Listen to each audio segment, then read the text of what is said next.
Hey everyone, sorry we're a couple minutes late. We have some exciting things going on for today's board meeting, so we were just prepping in the back, so apologize for being a little tardy. So I'd like to call to order the February 22nd Board of Commissioners meeting. Note the presence of my esteemed colleagues. And I'd like to stand for the Pledge of Allegiance, and I'd like to call on Olivia Brady to lead us in the pledge. Allegiance to the flag of the United States of America and to the republic for which it stands, one nation, under God, indivisible, with liberty and justice for all. So thanks everyone for taking a moment to come out and join our meeting today. I want to start with some opening remarks, and then I'll turn it over to my colleagues. First, I'd like to talk a little bit about the Perkiomen Watershed Grant. Last Friday, Commissioner Makija and I joined State Representative Joe Webster in Collegeville to announce the launch of the Perkiomen Watershed Initiative. This project is funded through the Pennsylvania Department of Environmental Protection and will study the watershed with the goals of identifying locations most at risk from flooding, documenting why those areas are at risk, and proposing solutions to mitigate flooding and the destruction it causes. This project is vital because flooding is the #1 hazard facing Montgomery County.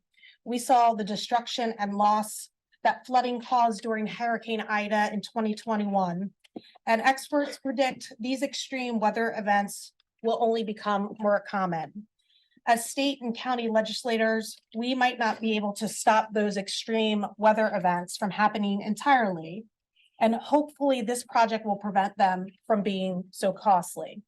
The Perkiomen Watershed Initiative will be administered through Montgomery County, and our colleagues in the Montgomery County Planning Commission will play an active role along with Bucks, Berks, and Lehigh counties. It will be coordinated through a steering committee comprised of 4 counties, Rep. Webster's office, and the Perkiomen Watershed Conservancy. This initiative is going to be crucial for effective flood preparation, mitigation, and response efforts. I hope we will soon be able to use the work from this study to implement solutions that will protect our waterways, prevent colossal damage and destruction, and ultimately save lives. Next, yesterday, I was pleased to host a Black History Month panel and breakfast with Montgomery County staff. It was an uplifting and empowering way to start our Wednesday morning. I want to thank our panelists, my esteemed colleagues, Terrence Barnes, Angela Bell, Charles Clark, Doug Coppin, Laura Gonzalez, and Lauren Hughes.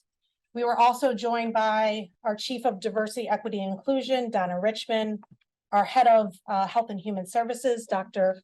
Tamara Williams, Tina Lawson, our newly appointed or elected Register of Wills, Dr. Janine Darby, our newly elected coroner, as well as my governing partners, Commissioner Makija and Commissioner DeBello. I want to give a special thanks to the Honorable Judge Garrett Page for singing Lift Every Voice and Sing, and to all the staff who joined us in person and online. I thought it was a very inspirational event to hear from our speakers and panelists as they shared their stories, their role models, and their paths to working here in the county.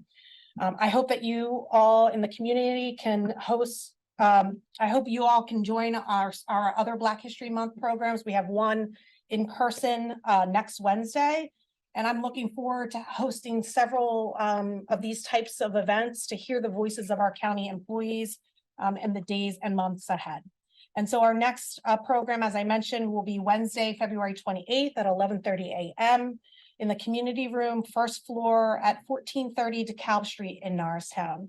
And this will be a celebration of African-American contribution to arts and will include music, singing, and most importantly, food.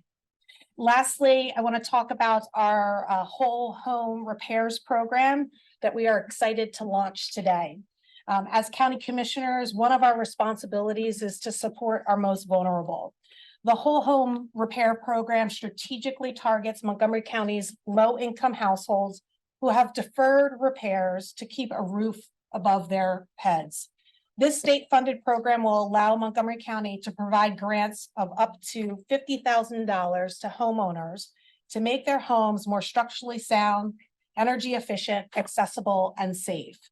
For example, the grants could be used for accessibility modifications for a homeowner living with a disability, repairing damaged or exposed roofs, repairing broken and unsanitary plumbing, or upgrading old windows. This is truly an opportunity to help people upgrade their homes and help people stay in the homes that they love. And I know the importance of this so well, as I think about my parents, and they are still in my childhood home that we moved to 40 years ago. Both of them are disabled and trying to maintain a home and make sure that it's safe and sound, and making the necessary updates that they need to make is something that keeps them up at night thinking about ways in which they can do that. So I'm so excited that we'll be able to help our friends and neighbors in the community really make the necessary adjustments to their home. So, and Kaylee Silver, who's here with us, I see her nodding, so my comments are okay. So Kaylee Silver will give us more detail later on in our meeting about this program. So I'll turn it over to my colleague, Commissioner Makisha, for some additional comments. Thank you so much. Thank you all for being here. I want to echo some of Commissioner Weiner's sentiments on whole home repairs to start. This is really a groundbreaking program. It's first of its kind in the entire country. I want to thank Senator Nikhil Saval of the first district first Senate district of Pennsylvania that covers Center City, Philadelphia, for his leadership in creating this bipartisan bill with Senator Argyle in Schuylkill County, because it shows us that this is demand really across the entire Commonwealth. There's a great need to help people stay in their own homes, and there's also a need to address the climate crisis. So not only will this help people in a very practical way of weatherizing their homes, it's going to help us put a dent in our serious obligations and commitment to adapt and create resilient communities that can withstand the effects of climate change. And that goes hand in hand with the work that we are doing with the Park-Yemen watershed and Representative Webster's leadership in securing that $1 million grant to survey flooding. Once we understand the consequences of that, then we're going to need even more funding and more initiatives to help address the flooding and make sure that people are not left behind. Because one of the issues with climate is that when we see these severe weather events, as we know with the affordable housing we lost in Bridgeport and in other areas, they disproportionately impact those who are already being left behind in many ways. So we very much see this as an initiative and commitment to equity as well as addressing climate. Second thing I just want to talk about is I went on a tour of SEPTA's Control Center yesterday. They received a $317 million grant, the largest federal investment in SEPTA ever, which is really something to celebrate. And there are significant commitments to be made in transportation, but I think that was a really big win. So I want to congratulate former Commissioner Ken Lawrence in his leadership at SEPTA, and Leslie Richards as well on that. And then finally, to announce our Way to Go winners, I don't know if this is on here. These are county staff who we want to recognize for their excellent work, who were nominated by their peers. First, Christopher Barang, deputy in the sheriff's office. He's someone who's always seen as giving a helping hand, who works with and in the community, especially during community events above and beyond his job. Second, Matthew Meese. He's a correctional officer at the correctional facility. He's a key officer in running the facility and beyond the scope of his duties, keeping citizens of Montgomery County as well as the correctional staff safe. He's been as a pillar of the admissions and discharge section of the facility. Suzanne Murdick is a district court clerk in District Court 38-121. Her nominator said that she has an extraordinary attention to detail and handles the most complicated situations with ease. is someone who her entire team can rely on. Thank you, Suzanne. There's Megan Wygant, Assistant Supervisor in Domestic Relations. Megan is seen as one of the great assets of the Domestic Relations Department, and for mispronouncing her name, I will meet you and congratulate you in person. I know she's not here right now. But as your nominator told us, years of your experience combined with your tech savvy has been an extraordinary boon to that office. So thank you for your service. And then finally, Park Ranger Walter Wood. He's in our Parks, Trails, and Historic Sites section, as you can imagine, and and on one occasion, among many others, I'm sure, we have to recognize that in the state farm park, in the Norristown Farm Park, he came across a man who was exhibiting signs of a stroke. He identified those signs and played a role in saving his life. So the family member of that individual reached out to particularly make note of that. So we thank him for his service in the parks. So with that, I'll turn it over to Commissioner DeBello. Thank you. I want to echo my excitement about the home repairs program as well, and thank everyone who's worked on it so far. I mean, it's an exciting opportunity. Some other counties have already had this initiative underway and have had some really good success with it. So I'm looking forward to the success that we're going to see in Montgomery County. It's really to ensure that the residents of Montgomery County, especially households with young children and seniors and individuals with disabilities, can keep their homes safe and functioning. And the impact of this program will be long ranging. Homeowners can use the grants to make their homes more energy and efficient, which can lower their utility bills. And since our region has had some of the oldest houses stocked in the nation, it's an opportunity to update the homes for future generations as well. There's a few events that I just wanted to point out as well. There's at Green Lane, they'll be hosting 3 environmental education programs in March 24. On Saturday, March 2nd, there's Maple Sugar Magic program. We'll explore the history of maple sugar. And bring your pancakes as well, because on Saturday, March 9th, join the regularly scheduled waterfowl watch program to search for migrant and resident birds and learn why the park is one of Eastern Pennsylvania's premier birding sites. And on March 24th, families can dye Easter eggs naturally, just like your grandparents did, using materials from the nature. A Pennypacker Mills, a Pennypacker Mill in Shrinksville on Saturday, March 16th, join the spring craft workshop, which is especially great for kids and young families. And finally, the Pottsgrove Manor in Pottstown on Saturday, March 16th. There will be a new exhibit called the Free Black Iron Workers of Montjoy Forge. You'll see a presentation on the free Black workers who made this community their home, and then can explore the new exhibit, which includes iron made goods that they personally handled. For more information at these events and other great happenings, visit our county website. I also wanted to bring up, unfortunately, we've seen some disturbing news in the last few days regarding one of our sheriff deputies in Montgomery County. And I want to say it's unfortunate, but also one individual does not define our sheriff's department or our sheriff's deputies. We have an amazing staff here in Montgomery County. They are extremely hardworking and very dedicated to our community and the courthouse and doing their job. So I just want to keep and point that out, because one bad apple never spoils the whole bunch. And I don't want, because I've been getting calls and been hearing from people regarding this one instance regarding one individual that unfortunately was arrested and wasn't even within Pennsylvania. It was in New Jersey. So I stand with our sheriff's department and our sheriff's deputy, and I encourage everyone to do the same, because it's extremely important.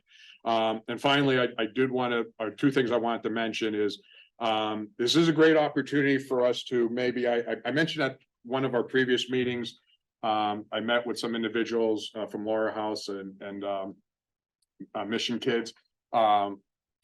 I requested that we should do what I feel is extremely important topic of human trafficking, especially with children, that's going on in Montgomery County and across the state and country. And they have a lot of really good information. And I think we need to bring their awareness out in the community so they actually understand what's going on. And on a positive note, I spent yesterday, I was toward the 911 and dispatch center. Amazing staff over there. I mean, again, really dedicated, and their work environment is stressful at times, but they are up to the challenge and they are doing an incredible job. And the good news is that they're always hiring. So if you're looking to provide some service back to our community, it's a great opportunity to work at the 911 and dispatch center. You get a lot of training. It's a very competitive starting salary. And I encourage anyone that's looking for a new career and a rewarding career helping our community, please check out the opportunities there. And also across the street, we also toured the prison. And was also good to hear is that our prison population is actually down. So that means good things are happening in Montgomery County. But again, we have staff over there that works extremely hard for the community, protecting us and doing their job. And then sometimes they're working in tough conditions, but they're also up to the challenge. And I commend everyone working in the prison, Montgomery County Prison, for everything that they're doing as well. So these are people, they're our friends, our family, and our neighbors. And if you know that this is where they work or this is the job that they're doing, please thank them. Always thank our first responders and our police and sheriffs as well for everything that they do. But also, you know, give a little shout out to some of our, what I'll say, forgotten. Sometimes you don't know who's on the other side of the phone, but please reach out if you know anybody, support them and thank them for their service. So thank you. Thank you. So we're going to get is that this weekend? Whatever, it's next weekend, I think. But Okay, yeah, next let's go weekend. get All right, let's pancakes do and it. go for I prefer waffles and you hey, can bring the the pancakes. syrup still works. Okay. All right, thanks for those comments. So first up, I'd like to invite George Whitehair, the executive director of the Boston Legacy Foundation, and Dr. Francis J. Raj to the podium. So they're going to take a moment to tell us a little bit about Dr. Boston. Yes. All right. And the reason we invited them to come today in the spirit of Black History Month, we wanted to take note of Dr. Boston and his impact on, you know, STEM and medicine in Montgomery County. And oftentimes when we think about our heroes and the people that we read about in history books, Dr. Boston doesn't always rise to the top. So if you could take a little bit of time, tell us a little bit about Dr. Boston, the work that you're doing with your new documentary film, and then we'll present you with the proclamation. Great. Well, thank you, commissioners, and welcome everybody. We started this project, I guess, about 3 years ago. Dr. J. Raj, who most people in Montgomery County knows, he's a retired pediatrician, mentioned to me that an African-American had started a hospital that is now the Lansdale Jefferson Hospital. An African-American also started the VMSC Ambulance Corps almost 100 years ago. There's a monument at 7th and Broad Street that I myself drove by many, many times. I did not know it was dedicated to an African-American doctor. So we started this project, and the more research we did, it became fascinating. What we learned is him and his brother were both medical doctors, the turn of the last century. In fact, his brother Samuel graduated from Penn in 1898. Almost unheard of even today to have a family have two medical doctors. These were two African-American brothers, again, over 100 years ago. He is the first to start a hospital and ambulance corps together anywhere in the country. He traveled overseas. He became the vice president of the Vienna Medical Society during the 50s, right up to his death. And the more we started researching this incredible story, we were saying, my God, why doesn't anyone know about this? And it's not just an African-American story, it's an American story. So the Val Arkush, the former commissioners, have been very supportive. Our governor honored him, our senators have honored him. And I'm happy to report this month, the Department of Defense profiled Dr. Boston as its story for Black History Month. So we are honored to come share this. We are working on a documentary. And the whole purpose of the documentary is we want the story known. And now that the DOD and the Army and the VFW have picked up the story, we are confident that everyone around the country will know this is an incredible Montgomery County hero, Pennsylvania hero, and benefits to this day all of us. Somebody you know has either been treated by the ambulance or the hospital many times in this area.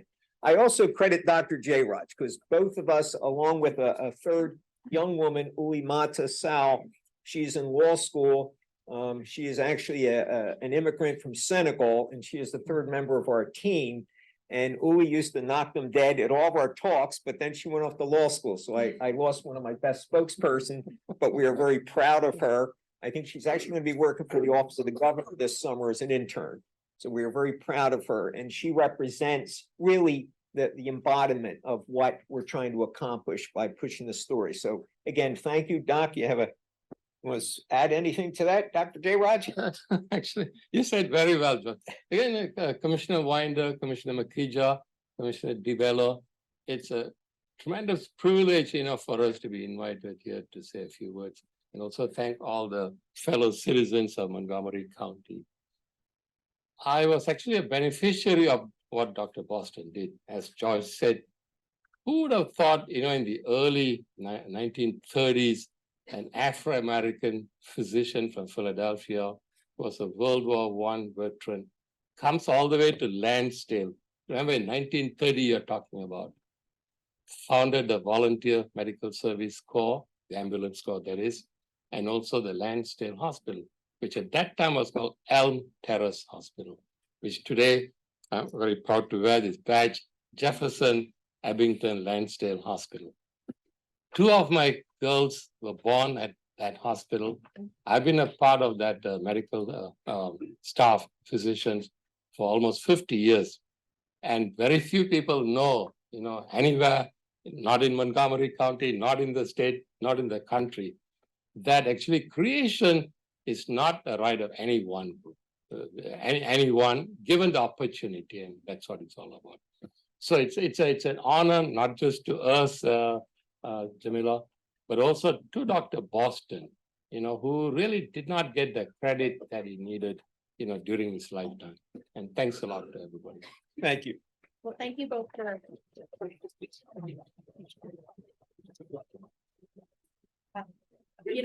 George, I've asked you a lot of questions about Dr. Boston, and I asked you about his family, and he died childless. Correct. Right? And so it's amazing that, the two of you and the team have picked up his story, because preserving legacy, right, is so critical, right? So we know where we came from. It will help chart where we're going next. And so thank you for picking up preserving his legacy. And I look forward to the documentary, because I love a good documentary film. That's it.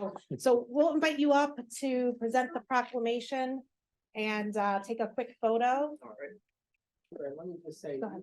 George, you mentioned a lot of folks know Dr. J. Raj. I just want to clarify, most of them were his patients as well. So even the House Majority Leader, I was saying, I was going to meet you, and he was like, oh, he was my pediatrician too. So just want to thank you for your 50 years of service. Yeah, absolutely.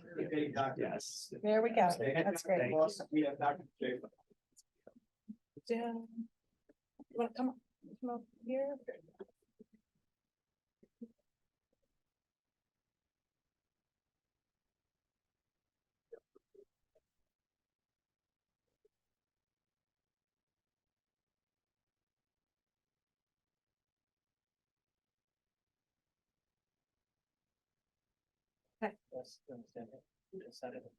Yeah, there we go. Okay.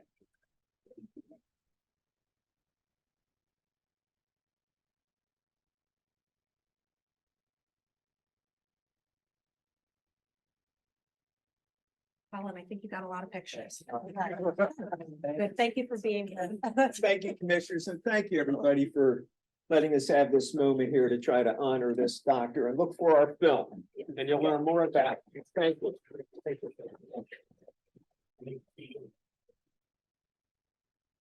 My paparazzi right here in the front. So I'm like stressed at breaking the Vogue. I know, I know. All right, so next up, we're gonna invite our prothonotary. I saw him in the back and some of his great team. To talk about protection from abuse. Very sobering topic, but an important one nonetheless. So take it away. It is indeed. Thank you, commissioners. It is an honor to be here in front of you today and to be able to speak to you and the residents of Montgomery County.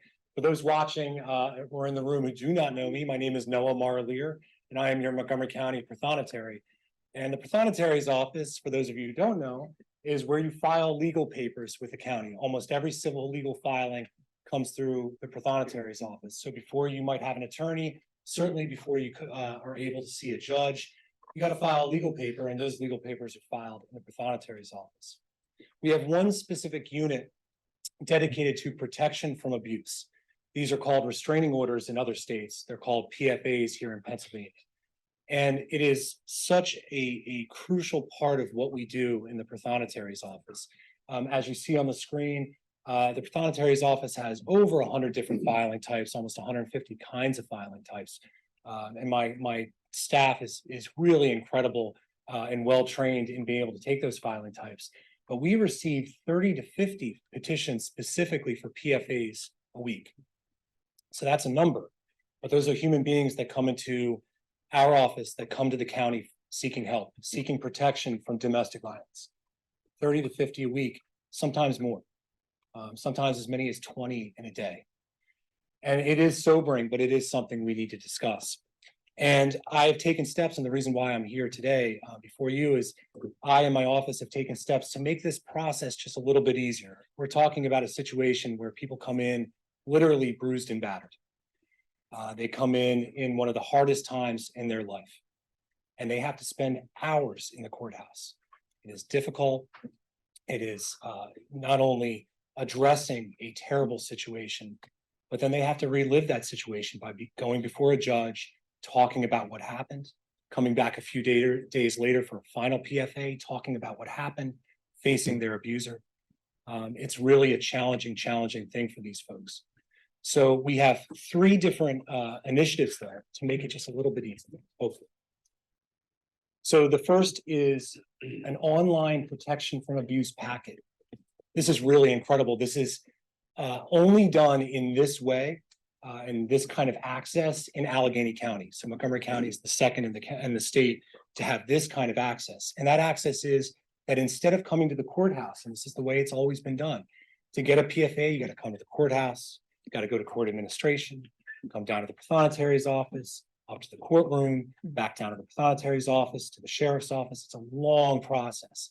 But this is going to cut down on the time. And in fact, we've already seen that it is cutting down on the time that these petitioners, these survivors have to spend in the courthouse. We're already seeing results. They can fill out the protection from abuse packet electronically anywhere with an that has access to online services accessible to the web.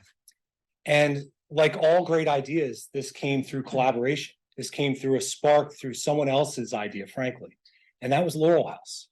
Stacy Doherty and Courtney Marengo, who are here from Laurel House, Courtney Marengo specifically, many conversations encouraging my office to go towards this program.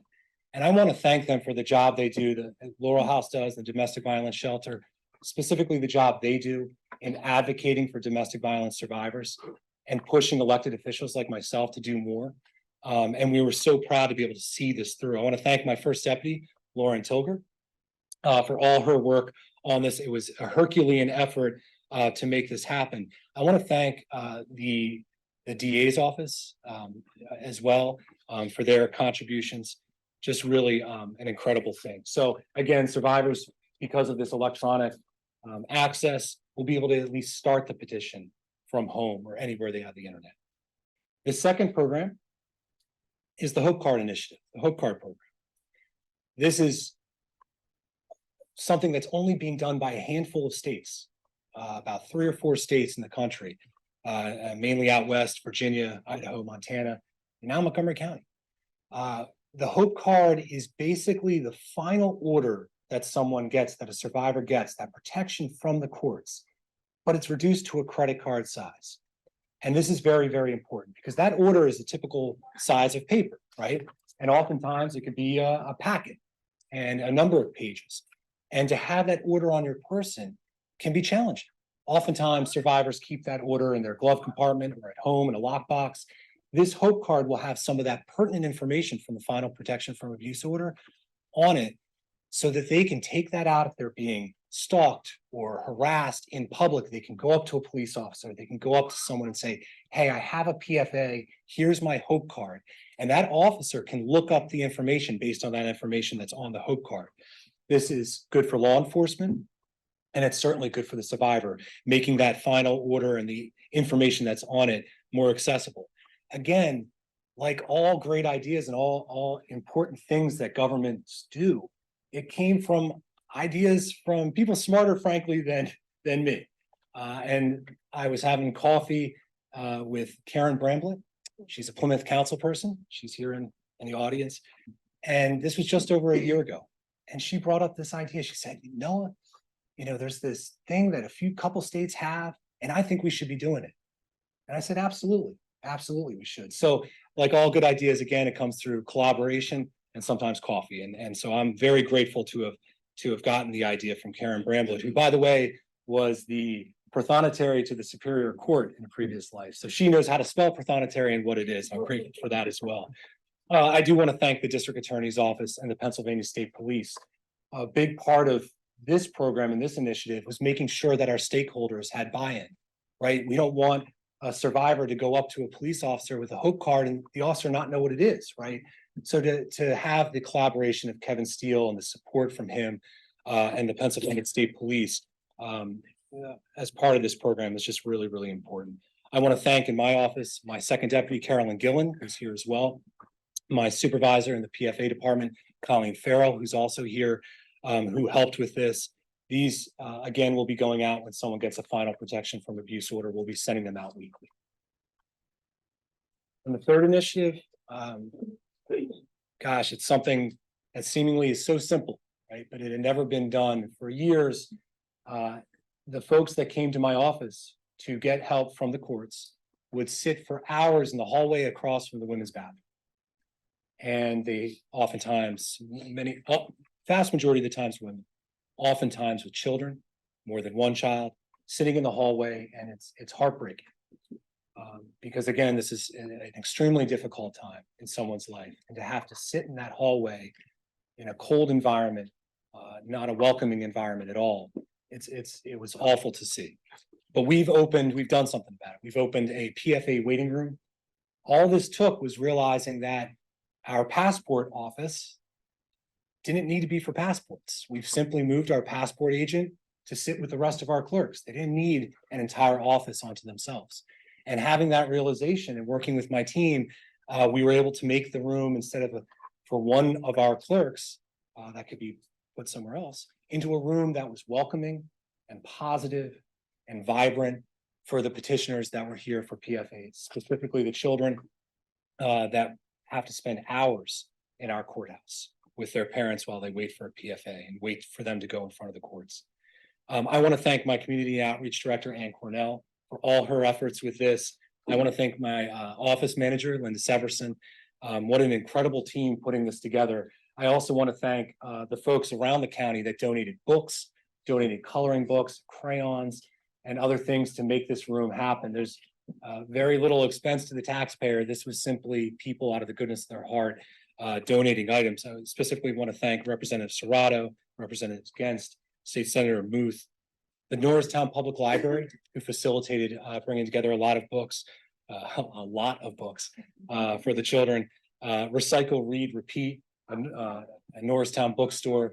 We worked with them, and I want to thank them for their donations as well. So these three initiatives, I just couldn't be prouder of what we're doing in the Prothonotary's office.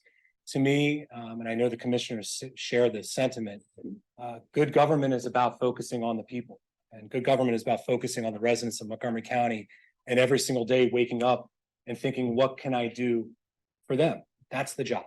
And I know that the commissioners share in that sentiment. So I want to thank you for this time, having me. And again, it was an honor coming before you. So I'd be happy to answer any questions. Thank you, Noah. And I too know how to spell pathonetary. Now I do. But thank you in all seriousness for being here. Thank you to the team. I've been to your office several times and what a difference some of these smaller and I know the online form was a larger fee, but just little things to make the experience that much better for people in crisis. I want to thank colleagues from Laurel House. Especially Courtney, I know the great work that you do. So thank you for being here. And I recognize that you answer the call when people are in crisis 24/7. And so thank you for all that you're doing at the Laurel House. And so I look forward to continuing to partner with you on this. I can take no credit for all of these ideas, but let's continue to ideate and iterate on how do we ensure that when people are coming to your office in crisis, how we can make that a better experience for them. And then come up with ways to prevent, right, abuse. So thank you for being here and presenting these new initiatives. Thank you, Commissioner. Anything? Yeah, no, I'll just reiterate. I really appreciate your staff taking me through this room and the process of what it looked like before. And I think it's clear you all have a really fantastic approach in putting people first that you're serving. So I want to thank you and thank you to Laurel House and the team for bringing this all together. And Karen, thanks. Thank you. Thank you. Well, I think same planetaries have a challenge, so that's a good thing. No, this is a great program. Everything that you laid out is this is good to see advancement. One of the things that I saw when you showed up the Hope card, does it make sense or can put a QR code on it that actually would be a faster ability for law enforcement to be able to just hit that and do a link to instead of, I don't know, it's just an idea. Because I'm trying to take credit for all of this. Jump in. No, I think that's an idea. I certainly could talk to the district attorneys, and I know you all just worked on interconnecting the police departments and funding for that regarding their document services, and that's a fantastic thing. And I think it's one of those things I would need to talk to Kevin Steele about. And Yeah, no, I mean, I'm just saying that. that I might have been, it might not work. I don't know. When I saw it, I said, that's a great idea with that card, but it's like, man, can we take it one step further and throw a QR code on there? I don't know. I just kind of throw it out there. And I'm glad to see it because that was going to be one of my questions, how's Laurel House fit into, these changes and also what's going on. And I'm glad to see that they're been engaged in part of all this. So they're doing an amazing job as well. And I want to thank everyone from your department that have made these advancements, because this is what we're trying to achieve in Montgomery County, working with everyone is to do everything possible to provide the best services for our community. So, thank you for being innovative and actually, sometimes we don't have to invent everything here, right? Sometimes other communities, other counties have great ideas and we're like, hey, we could do that too. So I'm glad that, you're able to reach beyond our borders and take some really good ideas and suggestions. So I want to commend you for that as well. So thank you. Yeah. And victim services in Montgomery County, the Women's Center as well. Yeah. And Laurel House, all amazing in tackling this issue that frankly, it touches all of us. It really does. Yeah. So no, thank you. Great job. Thank you all for being here. Thank you, Commissioners. Really appreciate it. Now it's a full house. No one can leave. Your part's done, right? Because we want to look like, All right, I'd like to invite Kaylee Silver up to talk about the whole home repair program. Thank you for being here. Good morning, Commissioners. Thank you for having me. I'm honored to talk a little bit more in detail about our application opening today for the whole home repairs program. Great, thank you so much. So I am pleased to help announce the opening of the whole home repairs program application, which is opening today in Montgomery County. As of 8 a.m. this morning, our site is live for people to submit applications. People can visit montgomerycountypa.gov/home repairs.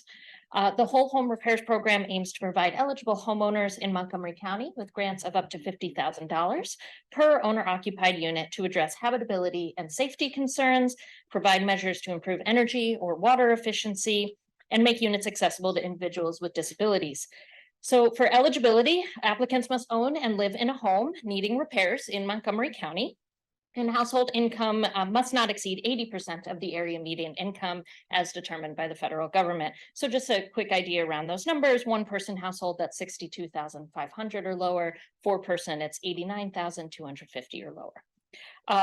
Commissioner Winder went over some eligible home repairs, so I don't want to repeat, but they can include things like roof and gutter repair and replacement, lead paint, asbestos and mold remediation, foundation repair, water damage repair, HVAC system repair or replacement. Generally speaking, repairs needed and necessary to ensure homes are fit for human habitation and free of hazardous conditions. So the initial application period is open now. We're going to target owner-occupied households. This can include a single-family home, multifamily, duplex, manufactured home, or condo.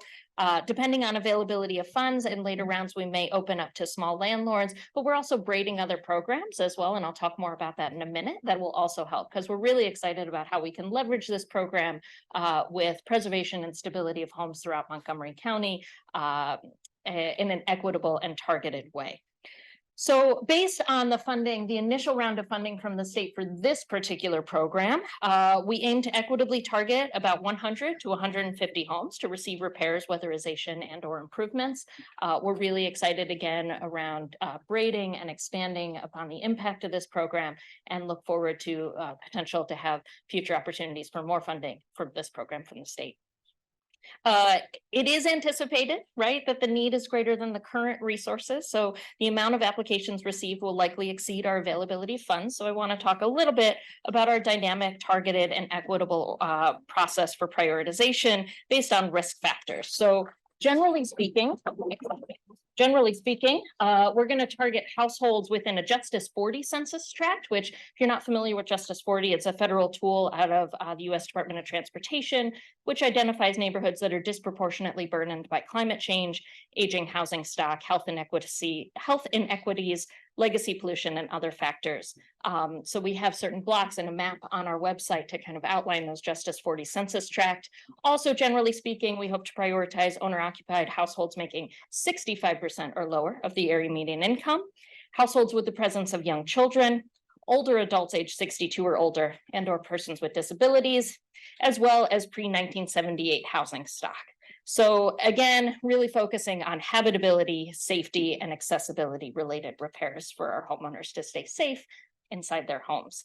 But eligible household in all municipalities are welcome to apply, and this is going to be a very dynamic prioritization and very person-centered, and we hope to communicate and work with all of our partners in our programs to increase the scope of this program. So we are going to have, because the need is so much greater than the current resources, we're going to have an initial application period open for a 50-day period, which is today, and closing on April 12th, 2024. We're going to evaluate during that period and also after that period around extending that and opening that, and also being sure that we're hitting those target neighborhoods and target homes. So we're going to be really, really flexible around that. And then of note as well, the home repairs website, which again is montgomerycountypa.gov/home repairs, is going to provide users with a basic overview and accessibility of all Montgomery County administered home repair programs. This includes things like a HUD Healthy Homes program, our community development owner occupied rehab program, our lead hazard control program, which we partner with our Office of Public Health on. So the website will also have information and links on home repair and weatherizations in Montgomery County that's not only administered by us that we can braid, but again, really building that partnership.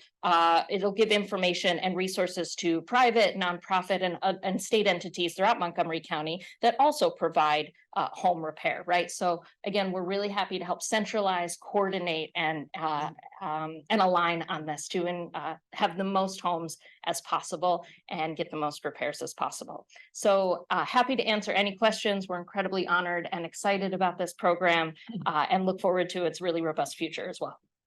Great, thank you so much, Kaylee. So a couple of things on my end. One of the things that I think we have an opportunity to do as a county is be proactive in terms of how we are disseminating information to those that can benefit from this program. So can you talk about any proactive outreach, engagement that you're doing in the community? So, because just putting up a website and Sure. putting it on our social page is not going to get to our friends and neighbors that that need access to this. I very much appreciate that Yeah. question. Yeah, and thank you. A big shout out to our communications director, Megan, as well as working with Sarah here at Montgomery County to connect with our state as well as our municipal leaders to disseminate that information across Montgomery County, but particularly at a local level.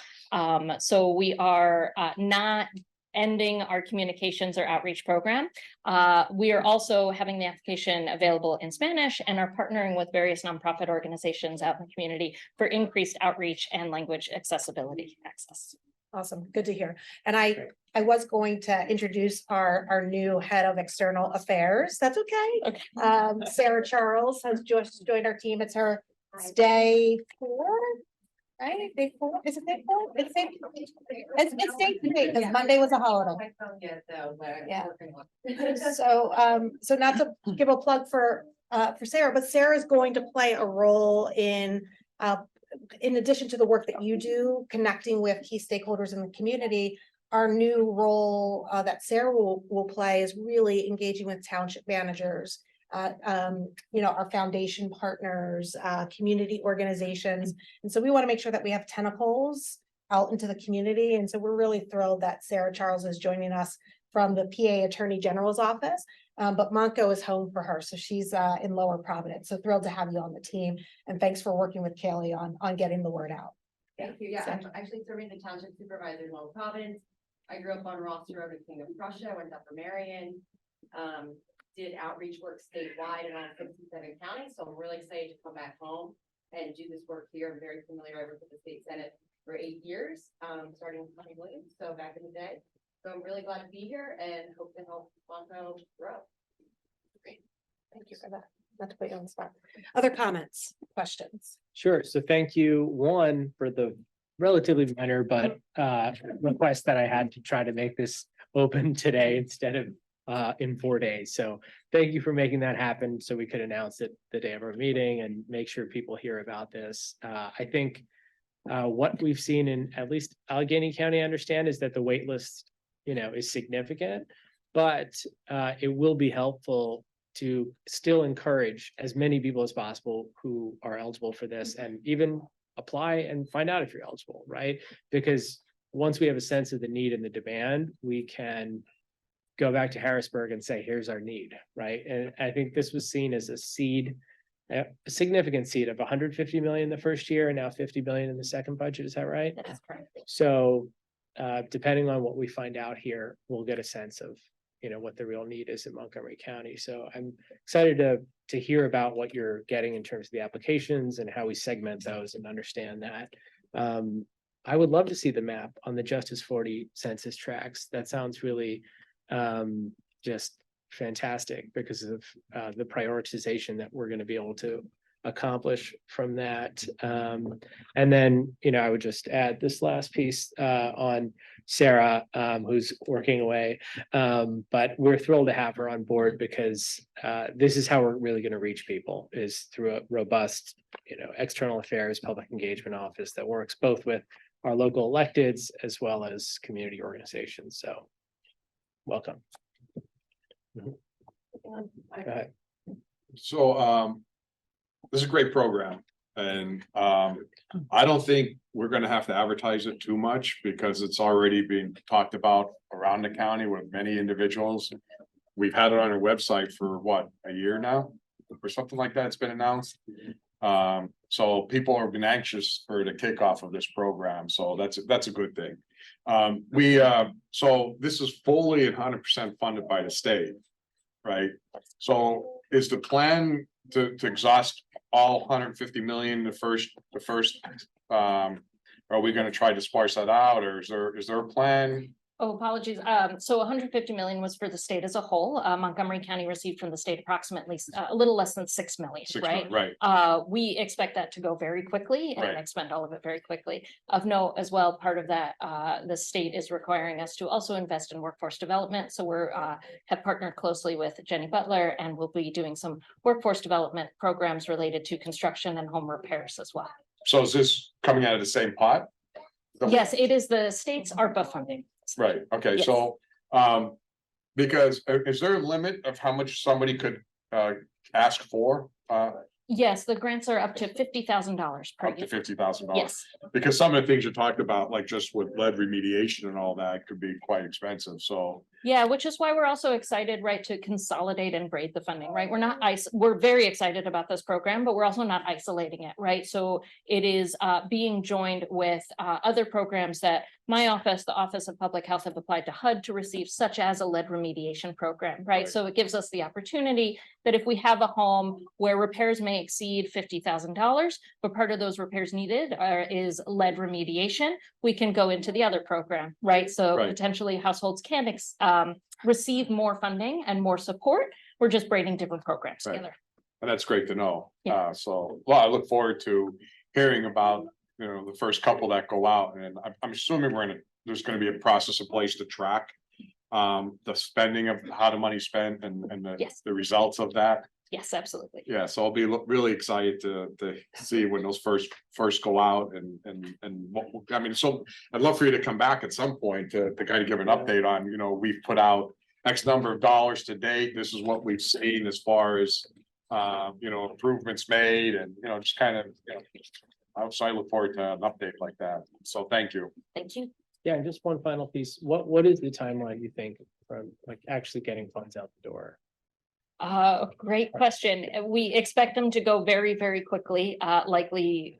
There is a factor around here around availability of construction and materials that we have a little less control over, right? So that's kind of the unknown factor in there. Assuming all things going well in that arena where we don't have control over, we will likely see these funds gone before the end of this calendar year. And can we make sure that when the funds are exhausted, that we actually communicate that on the website or something like that? So people don't absolutely. think that they're applying and then there's nothing happening. So after the funds are gone, but like, I agree that, this will be a great case study for us to be able to go back to Harrisburg. In the near future, once we start to see the program rolling and hopefully try to get, additional funds in the upcoming years as well. Yeah, absolutely. And I think that loops back as well to Commissioner Winder's, right? A question around communication and outreach. We definitely have a finger on that. Very grateful and thankful to work with our Health and Human Services communications, county communications and Sarah, in order to make sure that we're being as transparent, equitable and, very communicative from day one. Great, thank you. Thank you. Thank you. Thank you for being here.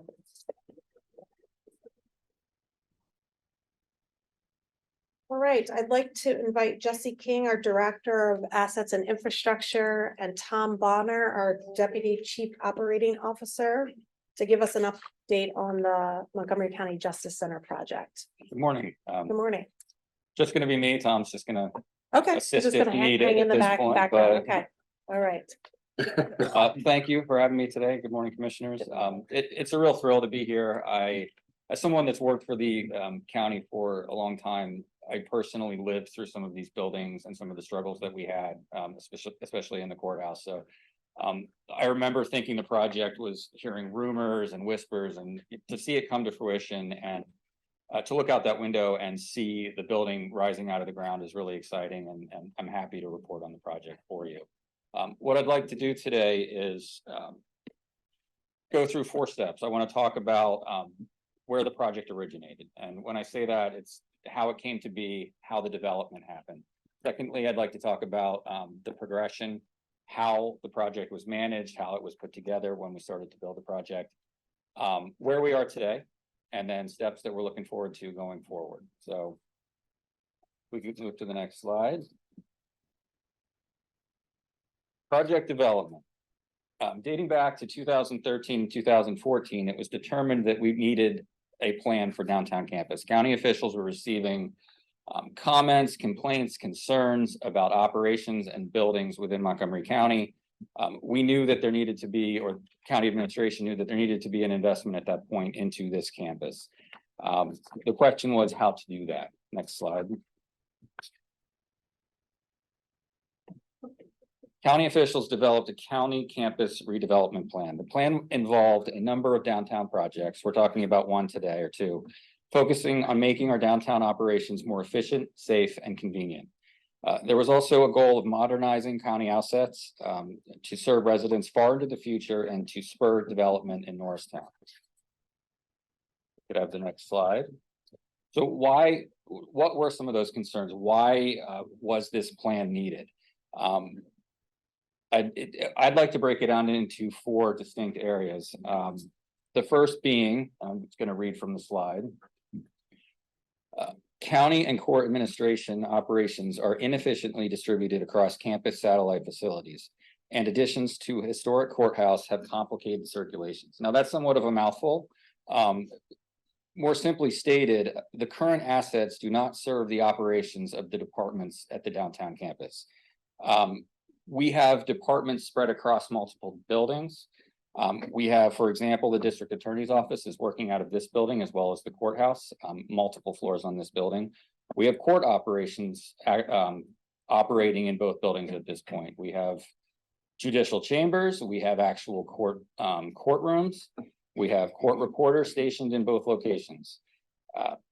We have courtrooms in both buildings. We have other departments across the county spread that should have a foothold in the downtown campus. So that was another part of the thinking that went into this project was departments that are housed at the HSC building should probably be here at the downtown site. All of these considerations went into the desire to come up with a plan for how to move forward with this project. If we could move to the next slide. In addition, well, actually going back, in addition to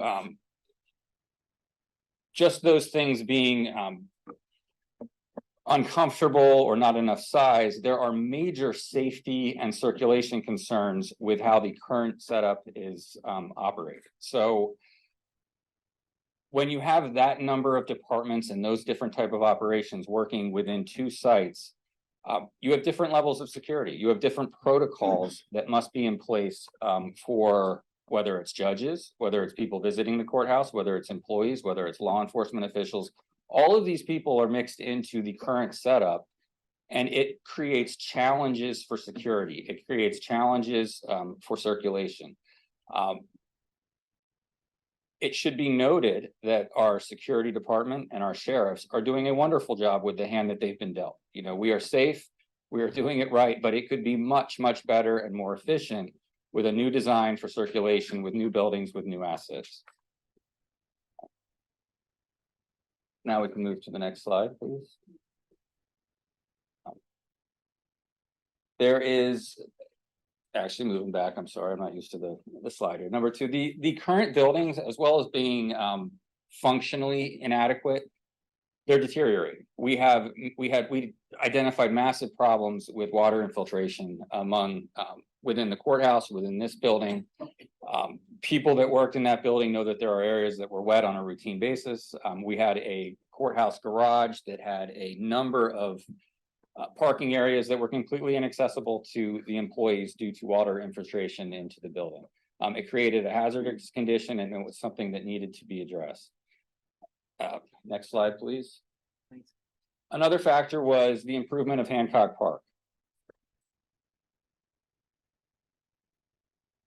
Moment.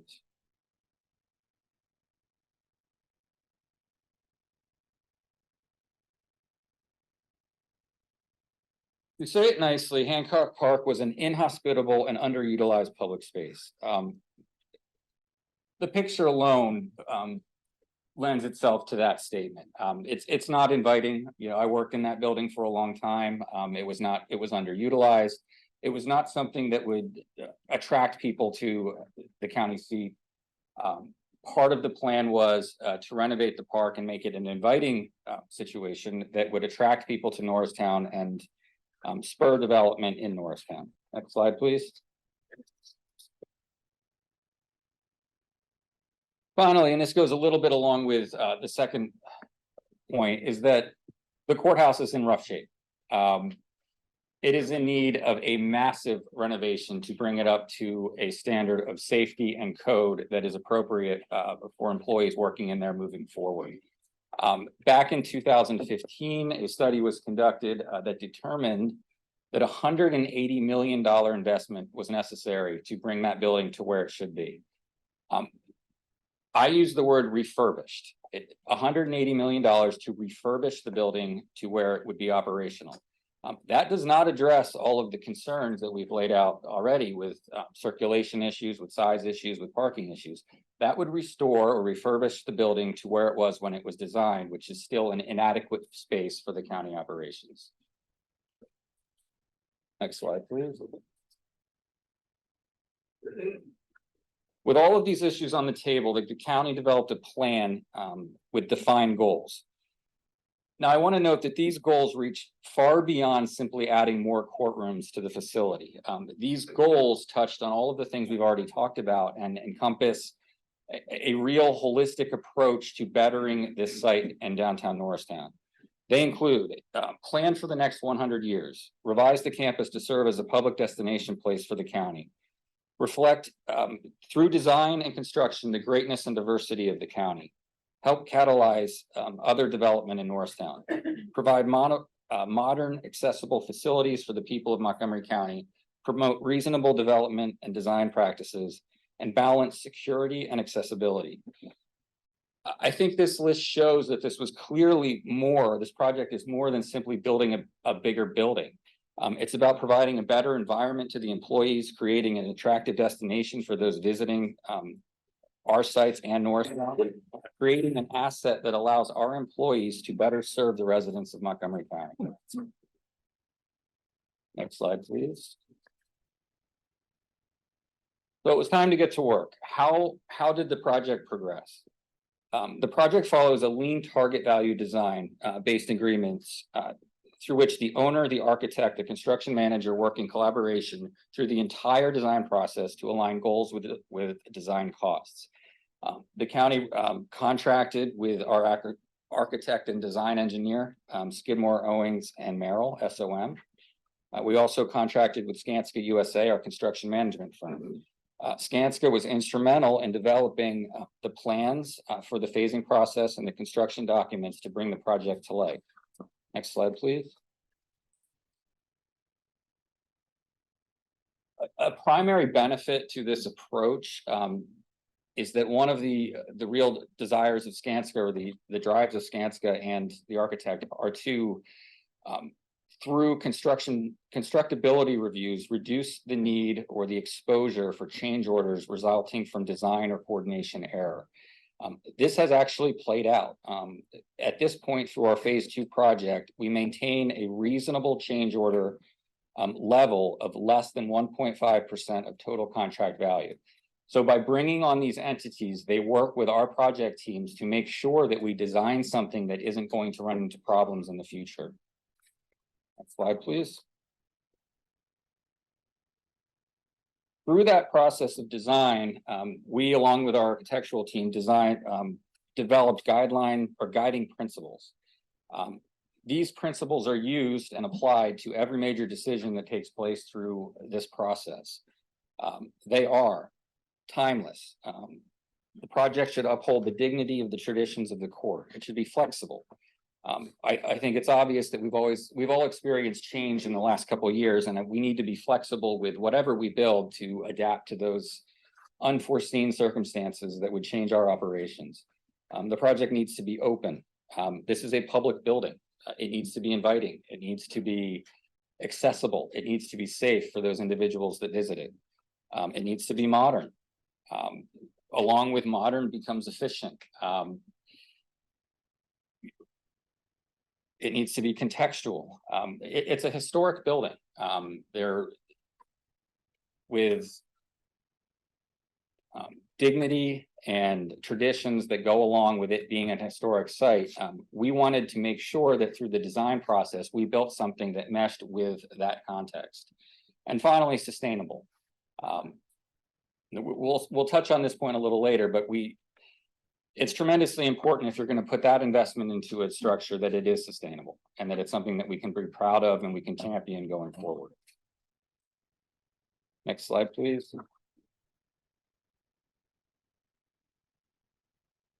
So design for construction contracts for the project will be developed into developed into three phases. Phase 1 was the demolition of the existing garage and park. The contract was awarded in April of 2021. The award was for just under $9.5 million. Anticipated costs for this phase were close to $11 million. The work was completed in March of 2022, almost $1.5 million under budget. Phase 2 is building the new building, the Justice Center addition. This contract was awarded in August of 2021, with schedule showing a tentative completion date of the second quarter of 2025. The award was for $235 million. It should be noted that during that time period, 2019 to 2021, construction inflation ballooned to over 18%. However, bids for the project were approximately 3% over our anticipated costs.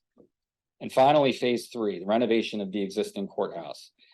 We are set and working with Skanska to develop our bid documents to begin the procurement process in the second quarter of this year. Our anticipated completion date is late 2026 with an anticipated cost of $92 million. It should be noted that because of the span of time from the time the budget was developed until we go to procurement on that phase of the project, the county does intend to update the project budget prior to finalizing bids for that phase. Next slide, please.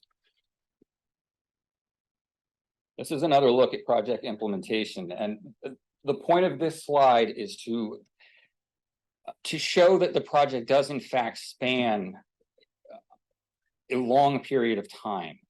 Through those the 3 phases are going from 2020 through 2026, but the budget was developed in 2017. That's a 9-year period.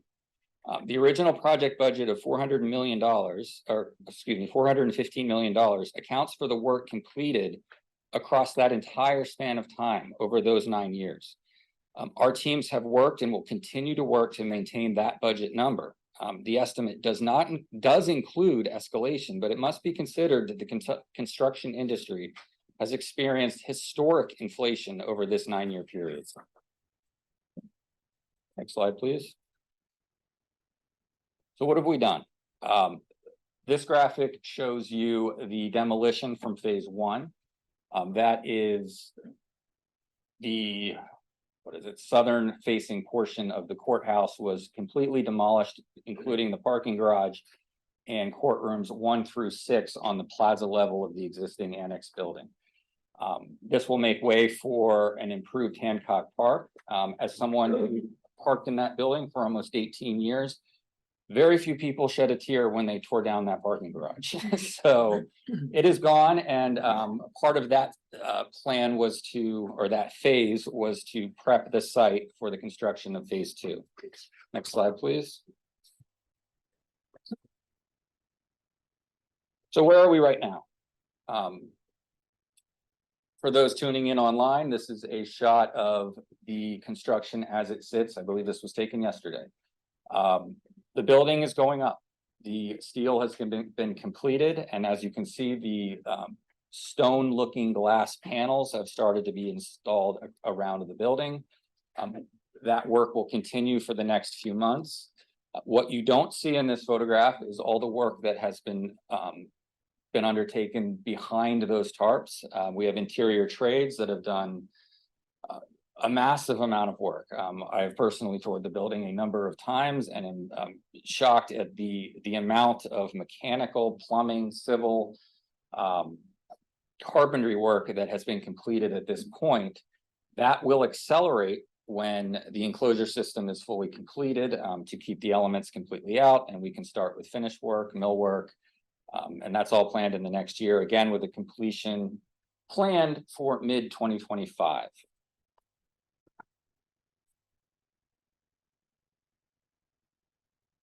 I'd like to go through, next slide, please. Just a few renderings of what to expect, what we're looking at going forward, what some of the highlights of the building are. This is a view from Swede Street, looking, I believe it's east at the finished product. It's noteworthy that the historic steps on the left side of the photo will remain in the final project, but they will no longer serve as a public entrance to the building. They will be reserved for ceremonial activity. The main entrance further down Swede Street, towards the middle is where most of the public will access the building. Next slide, please. This is an aerial view, a rendering of what Hancock Park will look like after completion of the project. Hancock Park was a big factor in this project, and it is going from 40,000 square feet to almost 113,000 square feet. It is being regraded. It will be much more inviting. It will be a place for people to gather, to visit, to have programming at this site. All things that were not possible at the old location. So we are excited. Even if you look out at the construction site now, you can see that that grading has begun and is underway. Next slide, please. This is a view of the entrance from Swede Street. So that will be the main entrance where most of the circulation will begin. Next slide, please. This is a shot of the finished look of the enclosure. You can see that going up as we speak.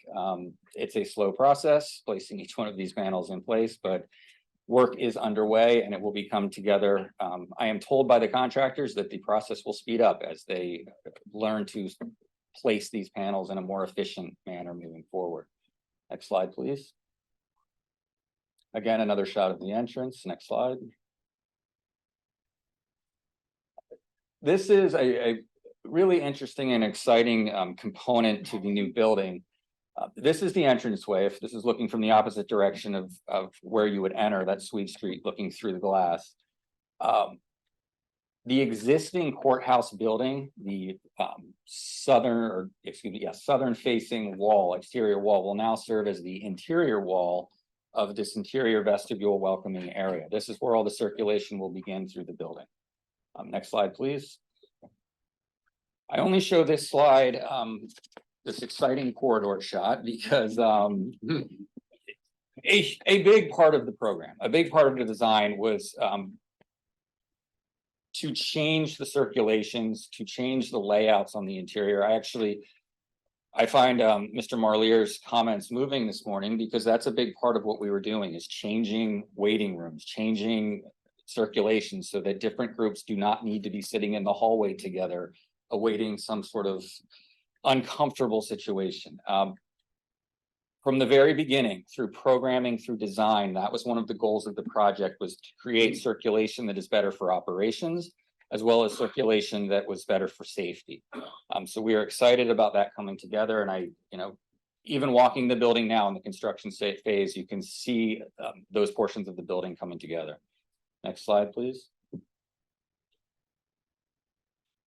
The cafe, it's another high point, a highlight. It is on the lower corner facing Main and Swede Street. It will have a lot of glass, a lot of natural light, all things that the old building lacked.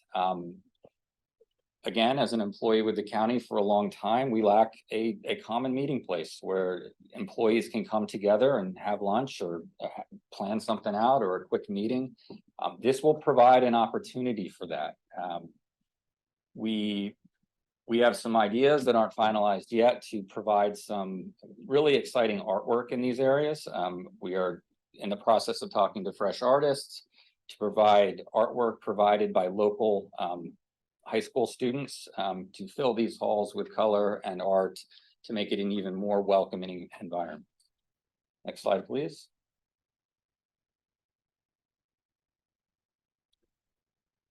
This is a rendering of one of the courtrooms. Most of them will look pretty similar within the new courthouse.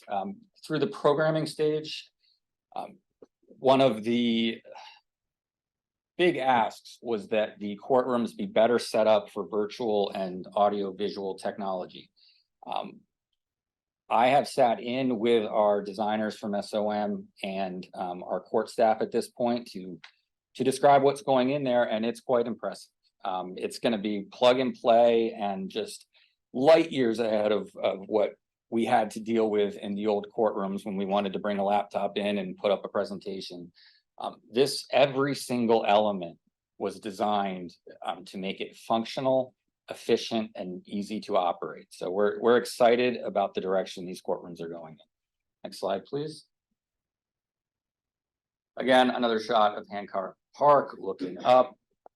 Another element of the building will be the monuments park. I don't have a photo of the rendering, but we did save all the monuments from surrounding the building prior. It's an important part of the history of Montgomery County and remembering the individuals that those monuments represent. So they were carefully removed, they were restored, and they will be placed in a monument garden in Hancock Park.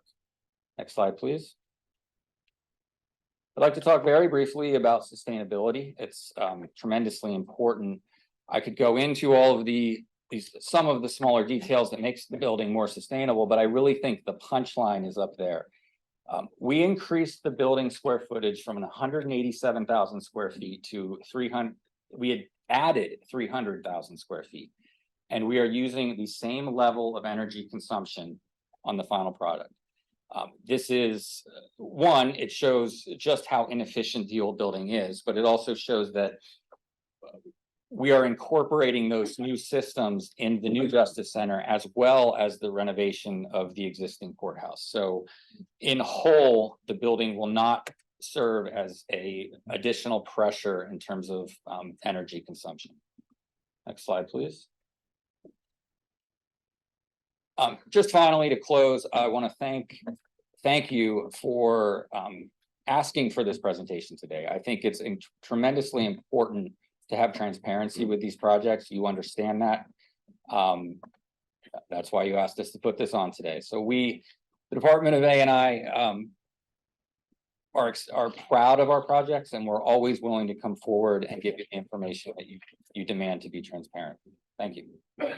Thank you, Jesse. I'm really excited that you're here today. And I know it's been a while since we've given the public an update on the Justice Center. So thank you for giving us a little bit of time in your busy day. And, you know, look, I wasn't here for the project, you know, charter, but I'm really excited to helping you and your team see the project through.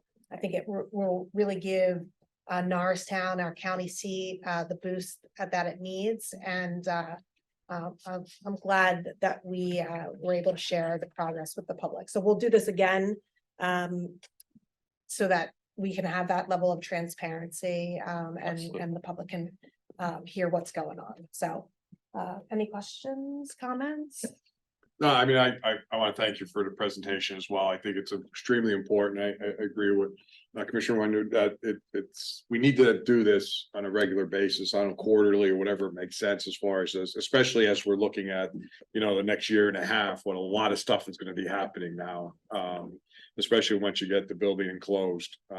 So I look forward to seeing where we're at, getting an update, and hopefully with the weather now, we'll stay on target, stay on, you know, I know there's always things that we can't control, but, you know, real excited about what 2025 will look like, and look forward to being able to have a sandwich at the new cafe. So thank you. Thank you.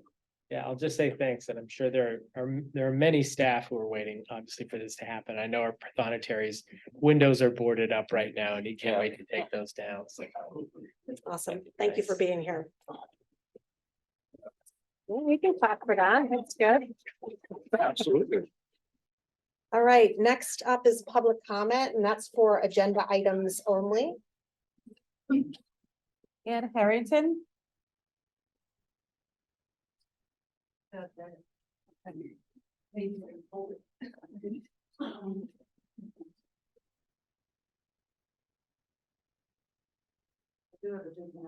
Need this, but I'll do it anyway. I just want to make a comment on something that was mentioned before in regarding to thank you to servicemen. I believe somebody mentioned a similar, and women, a similar subject. I guess this is an announcement as well.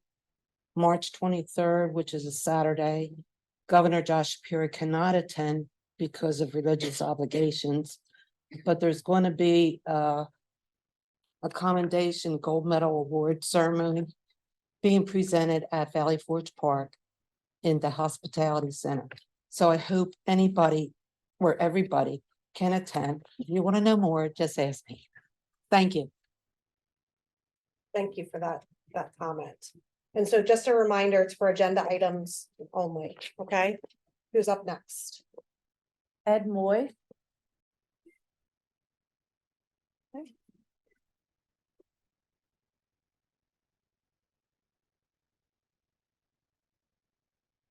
Hi, I'm Ed Moy, and thank you guys for the time that you allowed us to stand here and address you on certain issues involved in the county.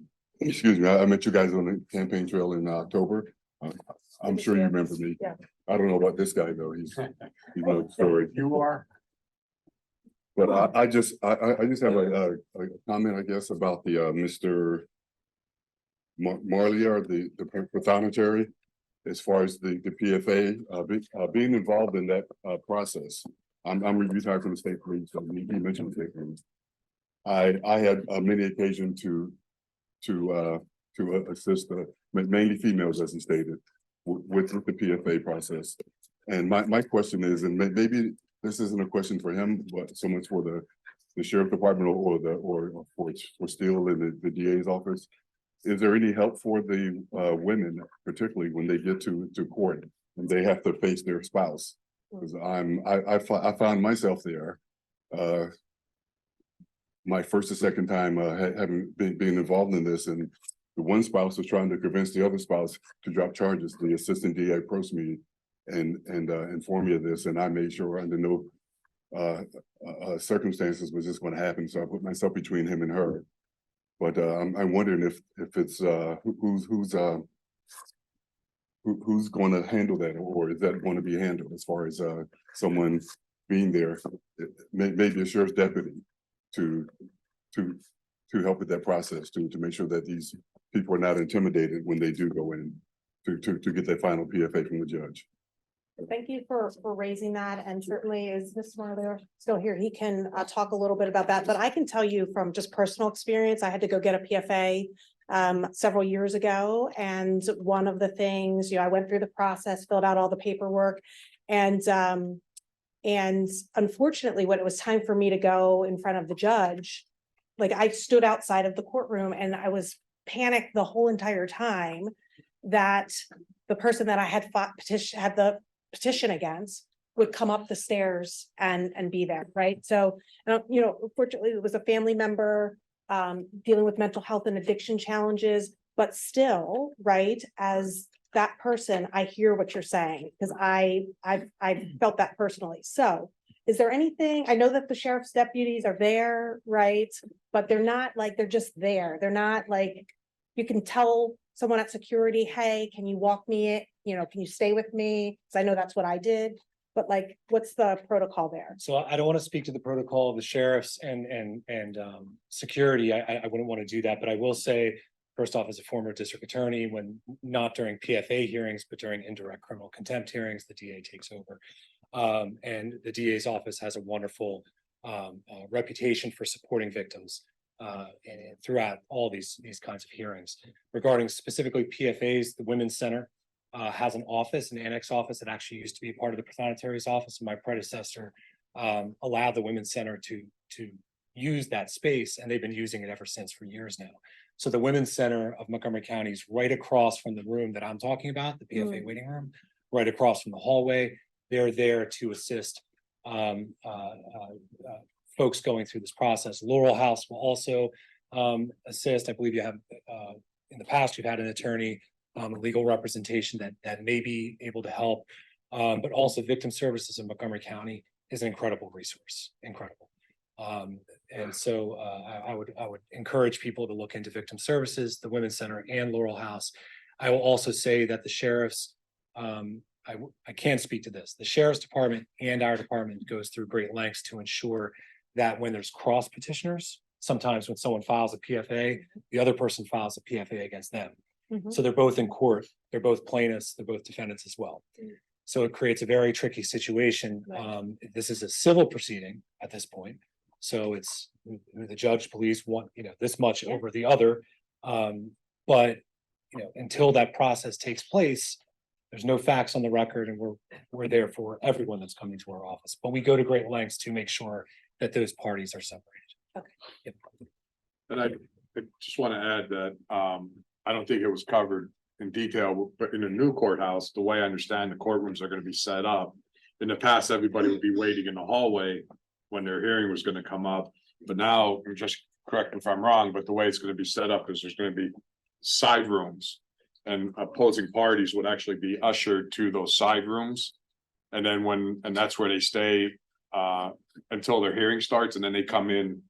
Is that a fair assessment? Yeah, I think it depends on the type of, what. Okay. Important to set up for different type of operations. Generally, yeah, if there is a need. Yeah. Thank you for raising that. Thank you for being here. Next up, David Morgan.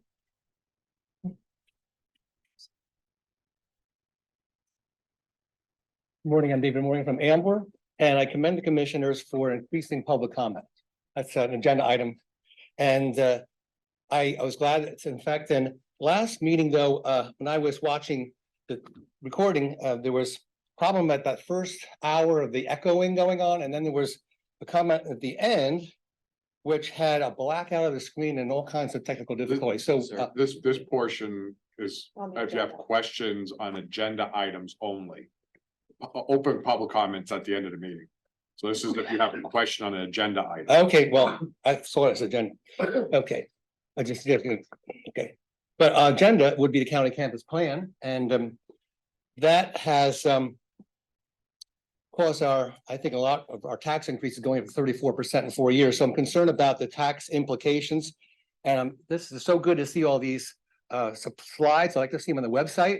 I like to see how the line items of the budget coincide with the spending, because the spending amounts, first time I've ever seen them, the 92, let's see, it was 92 million at the end. It was 235 million in the second part and the 9.4 million, how all that adds up. Right, that's agenda, right? This county justice center. So the whole county campus plan is complicated because there's the courthouse refurbished, there's the this building, and there's also the new construction, plus Hancock Park has a cost. So all those costs I like to see clearly presented on the website for the taxpayers. And in terms of the bigness of that building, the size, I noticed another agenda item is the 18 West Erie Street building is dedicated to a public defender. And I was wondering, I was thinking, I mentioned about maybe the homeless people could use that building. Because we've lost this CHOC center in the Norristown Farm Park. So maybe that could be for those homeless people who could help clean up the areas in Norristown and including the parks, and maybe be guides to places that are features of Norristown. So I'd like to mention that where could we go with the homeless? Are there other buildings? Maybe the PNC building could be used. I don't know, but that's a concern I have. So in terms of the spending, if we can find $30 million and have a tax cut, because we had 13%. You're getting off of agenda items now, sir. Well, the county campus affects our taxes, and so I'm trying to find a tax cut in that. You can finish at the end of the meeting, if you have more general.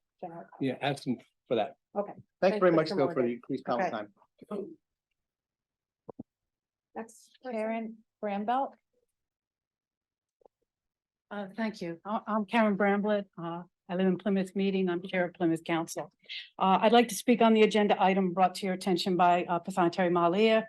I want to thank him. Over a cup of coffee, talking about the Hope Cod. I'd read about it in a book. He took it and ran with it. It took 14 months from beginning to end to make that a reality. I think it's very important. I brought along he told you how big a PFA petition order is. This is a final order, 9 pages on little sheets of paper, might last for 3 years. And somebody is expected to keep that and keep it in good condition. Not everybody has a glove compartment to put it in their car. Not everyone has a car. You know, not everybody is a woman with a big purse carrying that around. So I wanted to thank him for that. And I apologize for my accent if you're laughing at my accent. I am originally from Rhode Island, but I am now Plymouth Meeting in Montgomery County all the way. So he took a coffee conversation and he made it a reality. I did enjoy, my interest in this is, I'm a lawyer, and I serve as a volunteer child advocate through the Montgomery Child Advocacy Project. I am in PFA court a lot, and I represent children. So as tough as it is for adults to go in there and testify, I have little children who may have to get up and talk about what happened to them. So I hope, I don't know if Mr. King is still here. He is still here. When you're talking about, and Mr. Noy brought this up, and it's very important. Right now, when you are in PFA court with children, everybody is all there together and we're out in the hallways.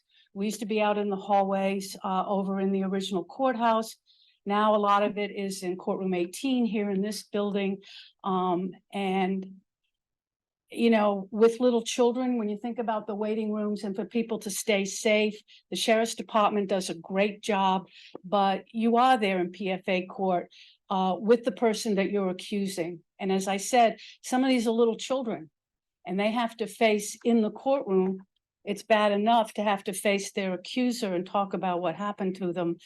But to be waiting for an hour, 2 hours before you get in that courtroom and sit up there on that stand and talk about it. So I hope when you're looking at the waiting rooms for the PFA court, and I congratulate Mr. Malia for having the children's waiting room, which is very, very nice when you're doing your original PFA, but then you come back to court and then everybody's all there together for the whole day.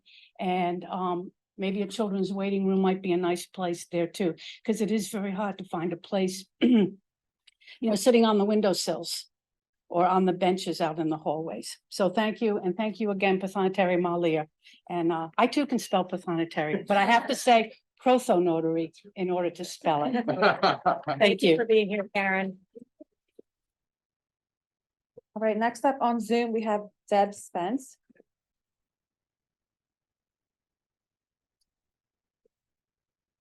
Good Deb, can you morning. hear us? Can everyone hear me? Hello? Hello? Can everyone hear me? Hello?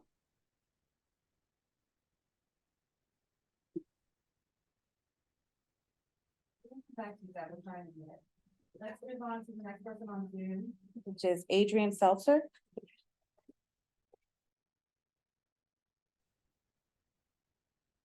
Hello. Like, Adrian, how come every time I try to give a public comment, I'm getting muted? I can hear you, Deb. Okay, can I make my comment? Sure, you can go ahead of me. I'm fine. Adrian, you can go. We can hear you. Can you hear Deb? Adrian, you can go and then Deb can go. Okay. Great. Thank you. I'm always placed on the margin. Oh, no, you're not, Deb. No, you're not. We couldn't hear you at first.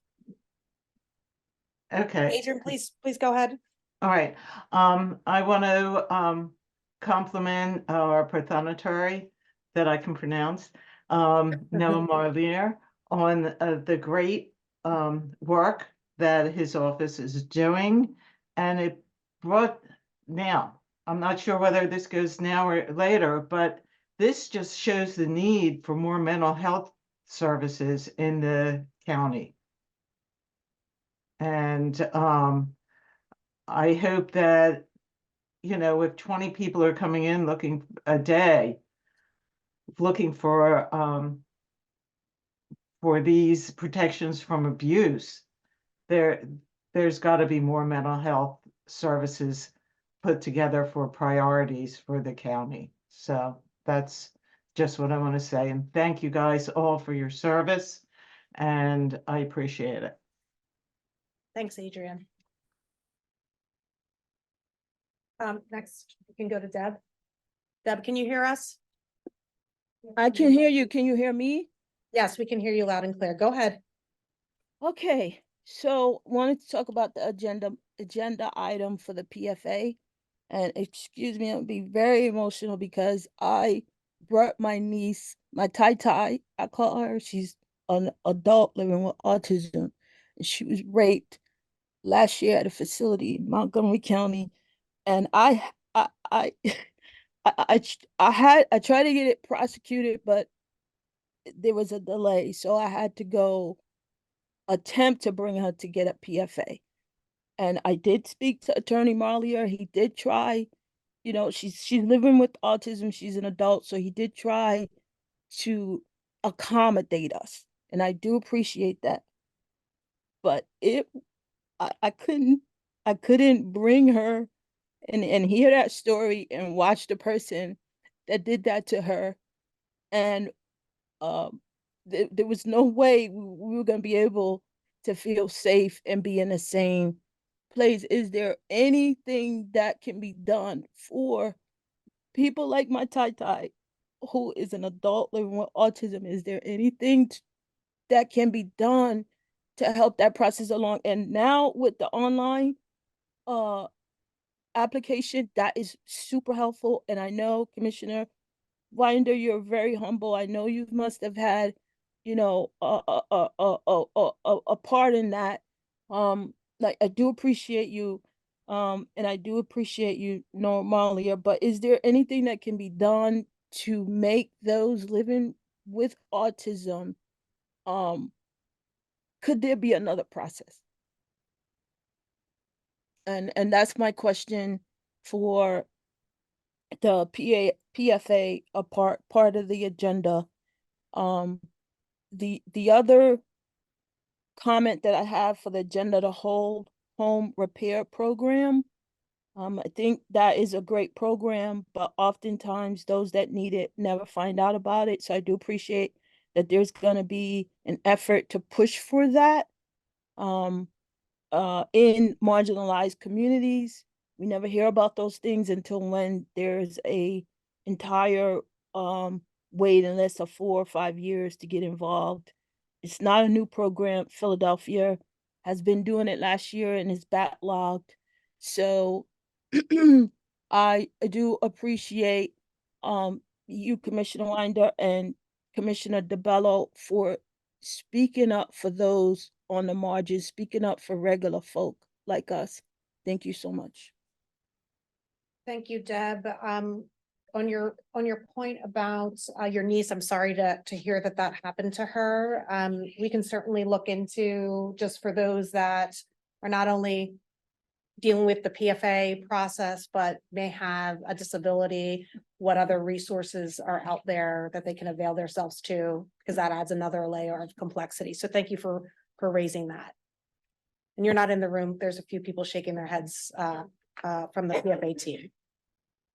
Okay, was that it? Okay, great. Thank you for the public comments. So next we'll go to the approval of the minutes. I'd like to make a motion to approve the February 7th, 2024 minutes of the Montgomery County Board of Commissioners meeting. Is there a second? Second. Seconded by Commissioner DeBello. Any board comments? All in favor? Aye. Motion carries. I'd like to invite Matt Edmond up to review the authorization to enter into a grant agreement with the Delaware Valley Regional Planning Commission for the Regional Vision Zero Plan. And I'd ask that you be succinct for this portion. Yes, Thank I will. you. Thank you, commissioners. Good morning. Thank you for having me this morning to brief you on this. So when the bipartisan infrastructure law was created in 2021, there was a program in there called Safe Streets and Roads for All. The goal of that program, $5 billion program nationwide, is to improve safety on our roadways and to try to achieve the federal government's vision for zero deaths on our roads. So last year, DVRPC, which is our regional planning organization, our MPO, received a $1.47 million grant to do a regional safety action plan, or what they call a regional vision zero plan. And the point of this plan is to basically map out where our highest number of crashes are and some other factors too, and to basically come up with a document that has lines and dots on it that show where we need to make improvements. And so DVRPC wants to pass through $71,111 of this to Montgomery County, and the same amount to all the other 8 counties in the region, to allow us and to pay for us to help them in the preparation of this plan, to work with our municipalities, to communicate with them and from them, And so this action before you is to consider entering into the grant agreement for us as a county and as a planning commission to receive that $71,111. That was succinct, so thank you. So I'd like to make a motion to approve resolution number 1 as described by Mr. Matt Hedman. Is there a second? Seconded by Commissioner Makija. Any board comments? All in favor? Aye. Motion carries. Thank you. Thank you. Next up, I'd like to invite Bill Hartman up for the authorization to enter into a trail easement agreement with Auto Properties Fort Washington LLC, and I'll ask you to do the same. Well, Matt set the bar pretty high. He so I'll did, do- he I'll do my- did, so we'll start the clock. Yes, I'm good good. morning. I'm good. Today, the Planning Commission is seeking your approval to formally accept and execute a trail easement for a future segment of the Cross County Trail in White Marsh Township. I'm going to zoom in on these maps and I'll keep this as succinct as possible. Right now, you're looking at the primary trail network map, which I believe you have all seen, and I direct your attention to the Cross County Trail, which when fully built out will run approximately 17 miles from the Schuylkill River Trail in Conshohocken up to the Pennypack Trail in Bryn Athyn. Today, only about 3 miles of that trail is constructed. And you can see on this map on the right-hand side in the eastern part of the county, the Cross County Trails, that red line that's got a blue glow to it. And it's that bottom portion down along the river that's constructed those 3 miles. Next slide, please. The Planning Commission is working intensively to advance the development of the Cross County Trail. In fact, the entirety of it is of the unbuilt portions of the trail are either under study in engineering or in construction. And you can see from this slide, this represents a lot of the projects that we're currently working on, whether they're in any of those different phases. One of the Cross County segments under study is the 1.3 mile long portion that will extend roughly between Skipback Pike and the Fort Washington SEPTA station on Pennsylvania Avenue in White Marsh Township. And that's the segment that's labeled CCT Bethlehem Pike, right on the middle of the slide on the left-hand slide. Next slide, please. We've internally named this segment the Cross County Trail Bethlehem Pike due to its alignment, which is planned to largely parallel Bethlehem Pike as it travels north to its ultimate connection with an existing portion of the Cross County Trail next to the Fort Washington SEPTA station. And that's the area that you can see in the red circle there. Skipback Pike is at the lower part of the circle, and you can see that green line as it winds its way up to the SEPTA station, which has a tiny little train next to it up at the top part of the circle. Next slide, please.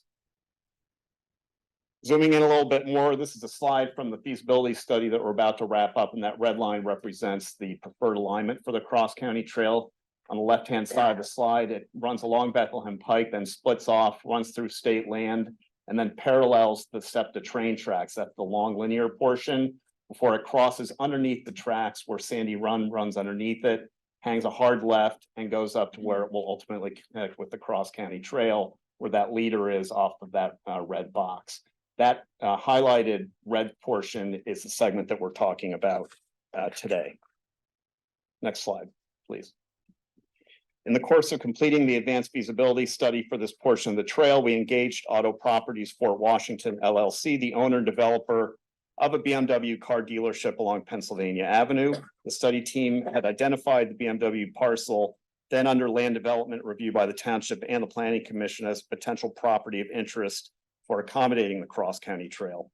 Since Auto Properties Fort Washington was seeking land development approval for redevelopment of their property, the timing was perfect for the county to seek the dedication of a trail easement on this property necessary for the construction of this segment of the trail that will provide access to Fort Washington's SEPTA stations before heading north through the Fort Washington Office Park.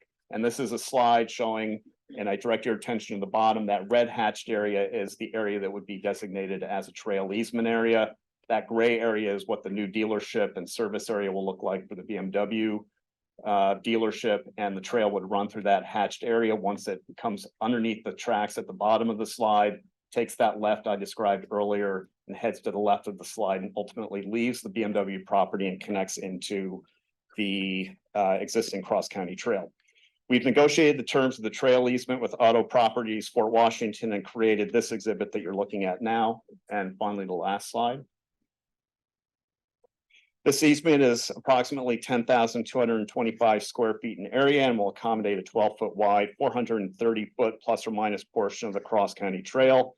The cost of the trail easement is $1. Yvonne Montgomery of the Solicitor's Office and Auto Properties Fort Washington have both reviewed the trail easement agreement and both parties are comfortable with its terms. Thank you. Well, it's pretty succinct. I tried. So, I tried. okay. Get a motion on the table. So motion to approve resolution number 2 as described by Mr. Bill Hartman. Is there a second? Second. Seconded by Commissioner DeBello. Any board comments? All right, moving on to a vote. All in favor? Aye. Motion carries. Thank you. Thanks so much.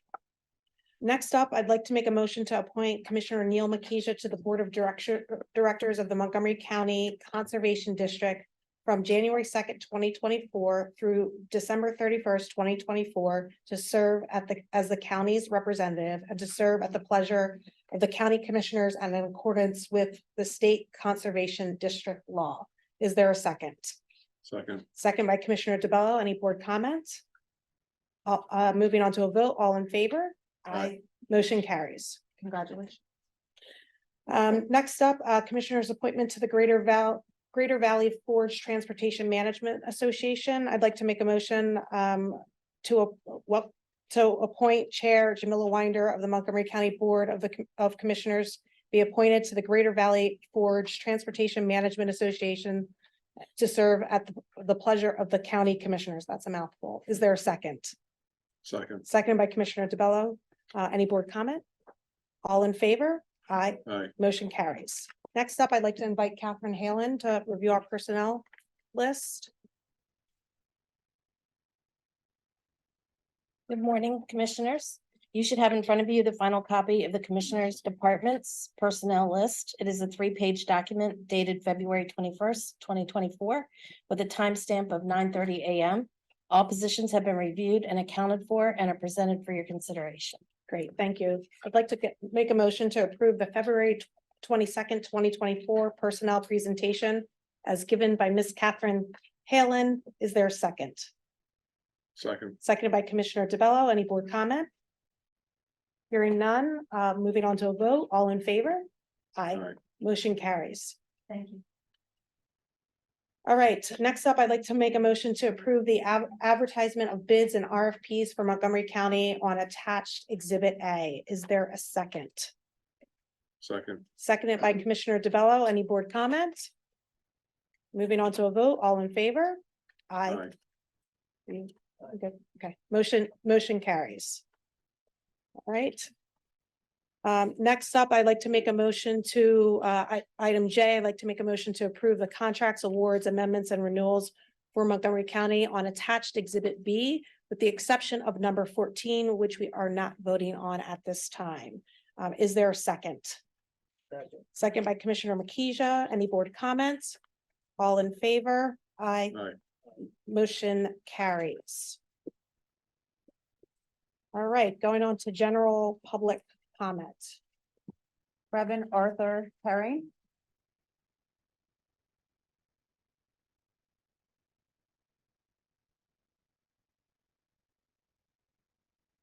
Good morning, ladies and gentlemen, commissioners. This matter is about guardianship corruption, Montgomery County Orphans Court. Excuse me, sir. Yes, sir. This public comment period is for public comment regarding matters that are germane to the county. The court system is governed separately by the courts and would not be germane to the Board of Commissioners. So if your comments are about the Orphans Court and guardianship matters in the courthouse, that should be directed to the courts or to the district attorney's office. Well, as I would explain, myself and many others have been denied that by the district attorney's office, which involves the corruption of the district attorney's office. That's not an issue for this board. What pertains to Montgomery County. But not to the commissioners. Well, don't you approve money to the courts, to the DA's office and so forth? We have no responsibility for the operation of the courts or the DA's office. So I'm being denied the ability to let the people know what's going on in this courthouse pertaining to district attorney's office and the various court judges in the Orphans Court, which has been documented by a massive website called Shenanigans in the Montgomery County Court. So on Facebook. So we're gonna give you the 3 minutes. We'll restart your clock. Go ahead and tell us what your Thank you, concern is. ma'am. So I said this is about guardianship corruption in the orphans court. My name is Arthur. I cannot tell you my last name because I've been put in prison twice in the last 2 years by a judge in orphans court and the lawyer she assigned to my mother for exposing the guardianship corruption scam on my 99-year-old mother and the many other victims in orphans court for many decades. I've been threatened again with prison again for continuing to expose this corruption. For the past 3 years, my mother has been physically, financially, and mentally exploited by the corrupt judges, corrupt past and present, the corrupt guardians, and the corrupt lawyers assigned to my mother. The massive scam corruption in orphans court is where corrupt judges assign corrupt psychologists who give fake evaluations to claim the victim is incapacitated, so corrupt guardians, a person and a state must be hired to care for the victim. The fact is, the corrupt judges, the corrupt guardians, their corrupt lawyers, and the victim's corrupt lawyer are all they do is make up fake invoices to steal the victim's money after they dump the victim in a low-rated nursing home to be drugged and caged until they die. Their homes are sold to a friend of the guardian at a very low price and then resold at full value. The profit is kept by these criminals. Guardianship corruption is nationwide and worldwide. This scam on my mother was started by my sister, as most of these scams are by a family member, just to get the money. About 2.5 years ago, my mother at 96 was dragged from her house by this corrupt guardian that the judge appointed and to be dumped in a tiny room until she dies. For about 2.5 years, my 99-year-old mother has been kept in a locked-in section of a low-rated nursing home in a tiny room in solitary confinement in a sensory-deprived environment. Not allowed to go outside into society, not allowed to go home to see her loved possessions of 99 years. She has been kept caged like a dog at an animal shelter. Mother's only issue was a little forgetfulness at age 96. She had no behavior, no mental, no medical, and no financial problems at all. She was seized only because of her vast assets. As a former criminal investigator of 41 years, I've uncovered massive information about this scam nationwide. I have picketed for 2 years and DA Steele has seen my sign with his name on it and has taken my picture, but he refuses to do anything about it. His detectives refuse to call the many, many people who call them who want their cases open. The detectives have threatened me with prison if I try to open a case. The FBI has sent me an email last year that if I go to their office again about my mother's case, they will arrest me for trespassing. The FBI. They claim it is only a civil matter, not a criminal matter. Thank you for your comments. Olivia Brady. Good morning, Olivia Brady. I'm a resident of Norristown. At the last meeting, previous meeting, I stood here at the podium and asked you for the three of you to stand together on saving the prison so that our state representative and state senator can justify allocating the line item in the budget toward the preservation of this building. Without a united front from you all, that cannot happen. Therefore, I'm asking you to put forth a motion to voice your support in saving all or a portion of the original LeBrun section of the old Airy Street prison to explore an adaptive reuse that will enhance the county seat and provide a driver toward economic revitalization. Furthermore, I stand here today to ask you to withdraw the demolition permit and the HARB application. Both of the existing documents will change depending upon the outcome of the preservation of the structure for the RFI. I understand that the Planning Commission is currently working on background work that will enhance the success of the RFI prior to its release. Whatever comes from the RFI is going to be changed from your original intent for that building. So by withdrawing these documents that are currently in Norristown, you can put it up afresh.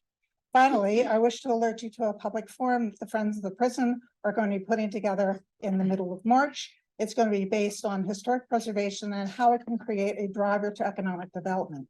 So look for that in your mailboxes, as all of you will be invited to that. So we need to have your revitalization, that this preservation is sorely needed for the county seat that can provide a mechanism to remake our county seat to be the envy of other county seats. So I thank you for your time. Thank you. I was under the impression that, maybe I have this wrong, but what documents? Is she referring to that has to be pulled, or is she recommending that we pull? Can you answer? The permit was filed with Narstem for the demolition of the site, and it was paused per the process we're gonna undertake to release the RFI and receive responses back. The permit was paused. So why aren't we pulling the permit? Why aren't we pulling that and then revisiting that after the RFI?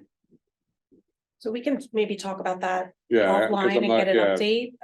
I need So, to understand. I thought it was pulled. yeah, we can Yeah. give an update and, the Friends of the Prison, as we move things forward, we'll be able to report out Yeah. what we're doing as a county. Thank you for being here. Who's up next? Brian Jimenez.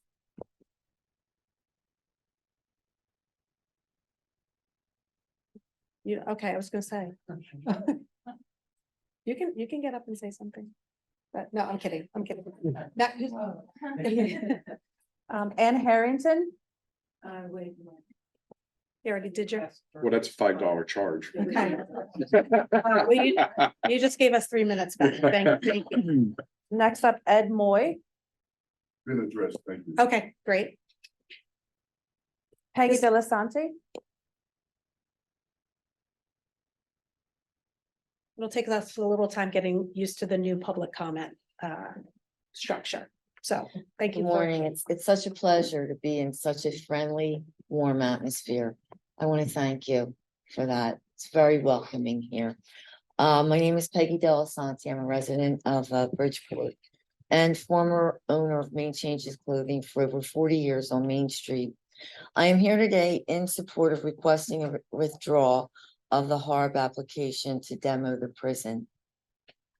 It seems that there is more time needed to remediate the building of hazardous material, secure the roof from years of neglect, and to prepare it for a suitable buyer. The 6-month extension is simply not enough time. The RFI alone will take longer. There needs to be sufficient time to find a suitable buyer, first of all, and then the time that it takes for a prospective buyer to perform their due diligence on the property and adjoining lot.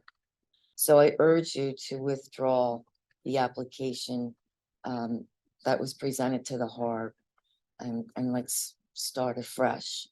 I would also have a little bit of time. Mine was short today, but I'm a survivor of abuse myself. And I used to be a volunteer at the Laurel House. And I can tell you that what they do for the women and children that are fleeing horrible circumstances, I was on the other side with the intake and helping and soothing the children. And I didn't know about Laurel House when I had my situation, but when I found out, I did become a volunteer. And at the time, there was a woman there named Tommy who was in charge of that facility. So I'm very happy to hear that they're, making so much progress. And I'm also a vocalist, and there's going to be an event called She Fest on April 28th. 15 female vocalists will be performing at Vinyl Closet Records. And a lot of those proceeds will be to help Laurel House. So I felt the need to mention this special event. And the female vocalists are the absolute most amazing singers in Montgomery County. Thank you for So sharing I that. hope to see you there. It'll be fun. Thank you. And That's thank it. you for sharing your personal story as well. Welcome. And as long as there's no duets, I'll definitely come by.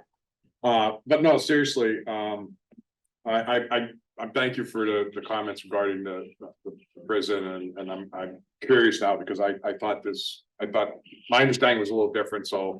But thank you for lifting that up as well, because I think I'd like to have further conversation and understand, because you're right. I mean, it's going to take some time for the RFI to come together, and I think that there's many opportunities that could be envisioned on that whole parcel there that could include not only preserving the front part of the facility as well as developing out around it, and it could be a win-win for the community at large. So, and that's where I stand. I support that, and so I'm gonna talk with staff and get a better understanding of where we're at with that application with Harp and all that, because I thought that was pulled, but when I guess I misunderstood that back late, I guess in November, December of last year when that was paused, I guess is the right word now. Yeah, so I'm thank you for that, and I'm gonna ask questions after, so thank you. Okay, next up, David Morgan.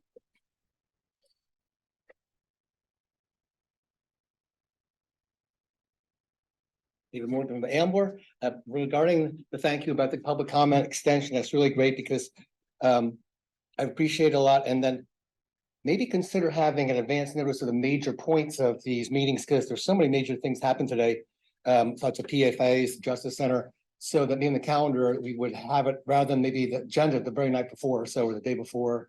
It'd be good to maybe consider that. And if there's a technical problem, maybe have a transcript, if we can find a transcript of what was said, if we can't hear what was going on the recording for the videos.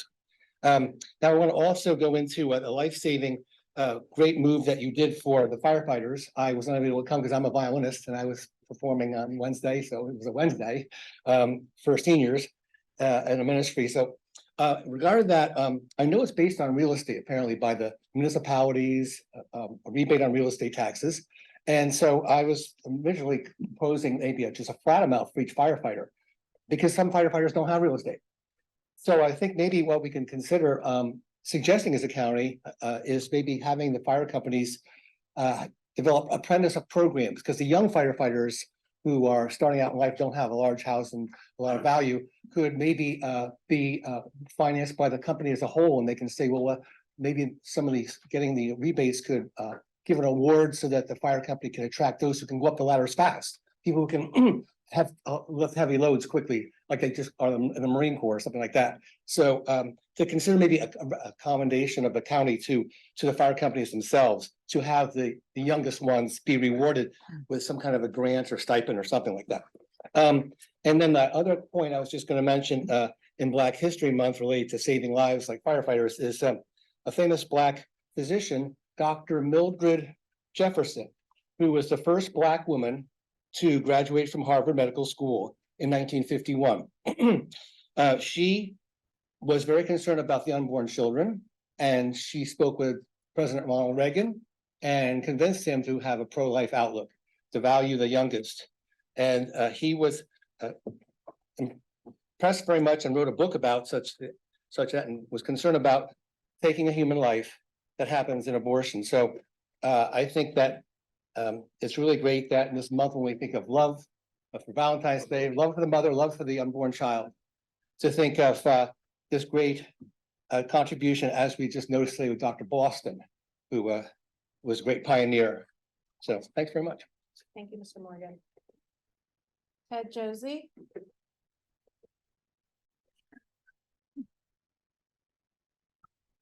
Good afternoon, Commissioners.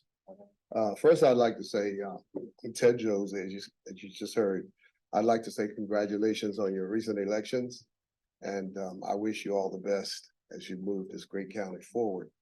A few of us retirees from Montgomery County are here today to respectfully ask you, the new Board of Commissioners, if you would consider offering some kind of increase in the retired county's employees' pensions. While the group of us here retired in 2008, there are others who we are sure retired earlier, and to date have not received any type of increase either.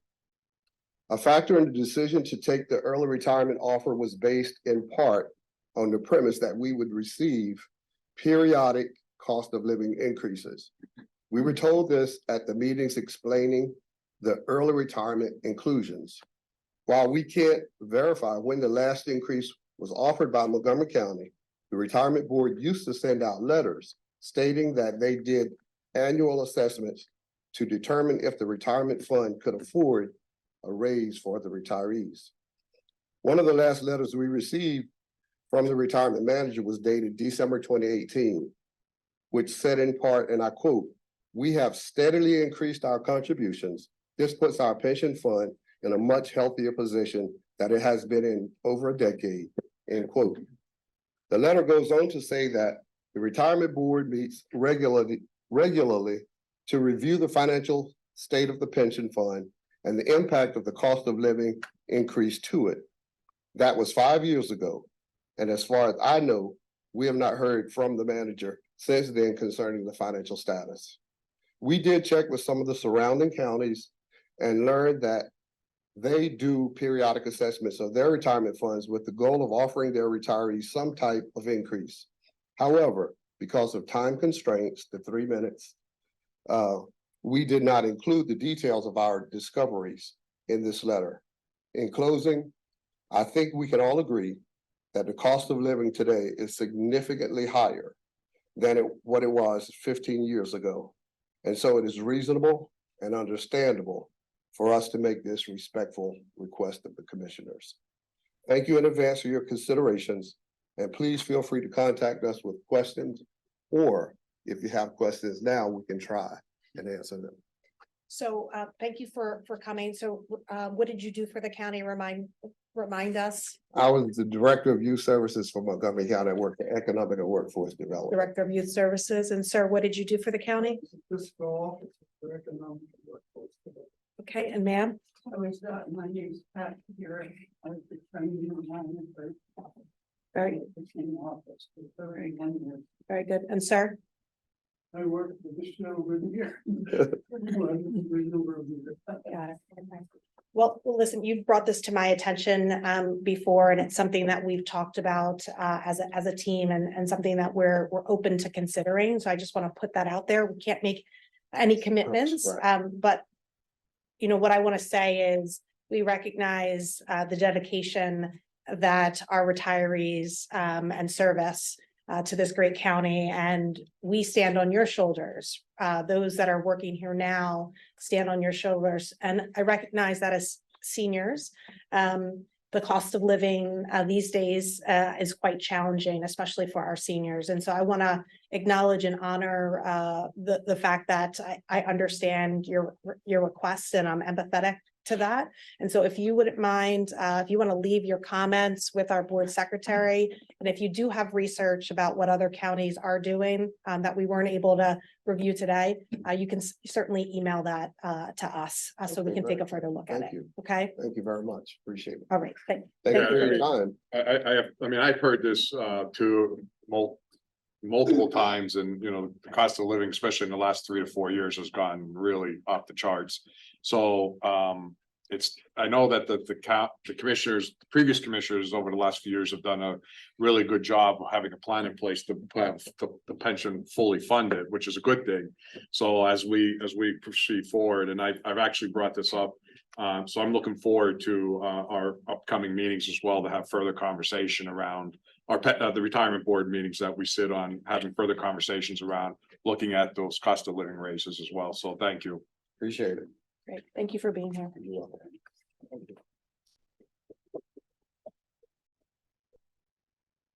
Suzanne Brewer. Okay. Oh, Suzanne, well, what did you do for the county? I worked at domestic relations for 25 years. Okay. All right. Did I miss anybody else? No. Okay. Thank you for being here. Next up, we'll move on to our Zoom folks, and we have Jeanne White. Hi, this is Jean White from Montgomery. As a Montco taxpayer, I've been trying to evaluate, one, is there transparency to the Montco taxpayers on the Montco voter roll maintenance? Two, does a standard operating procedure for the maintenance of our Montco voter rolls exist? And 3, as the taxpayers are funding this endeavor, how can taxpayers gain access to actually ascertain that all those voters annually or every 5 years who qualify for removal letters receive a communication?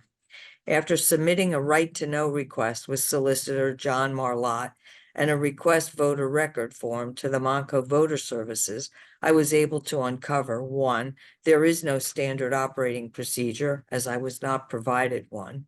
2, there are 2 removal dates, 1 annual communication if a voter exists on the USPS change of address database, likely in the June timeframe each year, and the other 5-year communication for inactive voters. The next date, I was told, is January 2028.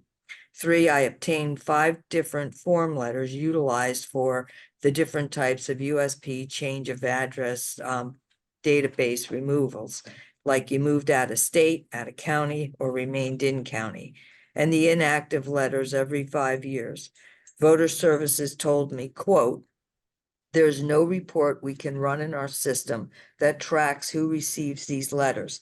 I can tell you that our ERIC letters were sent out June 21st, 2023, and the 5-year notice is January 4th, 2023.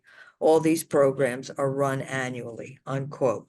In order for complete taxpayer transparency, it is obvious the voters who actually receive these letters annually or every 5 years is missing, and no report or stack of letters for viewing by the public exists. In order to verify that every voter who is eligible to be removed is sent a letter, taxpayers need a report or the ability to view the letters sent on file. This is missing, and so in my estimation, Monco has not provided complete taxpayer transparency as a check and balance of power as afforded to citizens in the U.S. and Pennsylvania constitutions. I sent each of you an email summarizing my endeavor. Can you comment on how you would improve the taxpayers' lack of transparency on this important voter roll maintenance matter? Who gets into office is hinged on how clean our Monco voter rolls are. Thank you. Thank you for your comment. Next, we have Marlene Laska.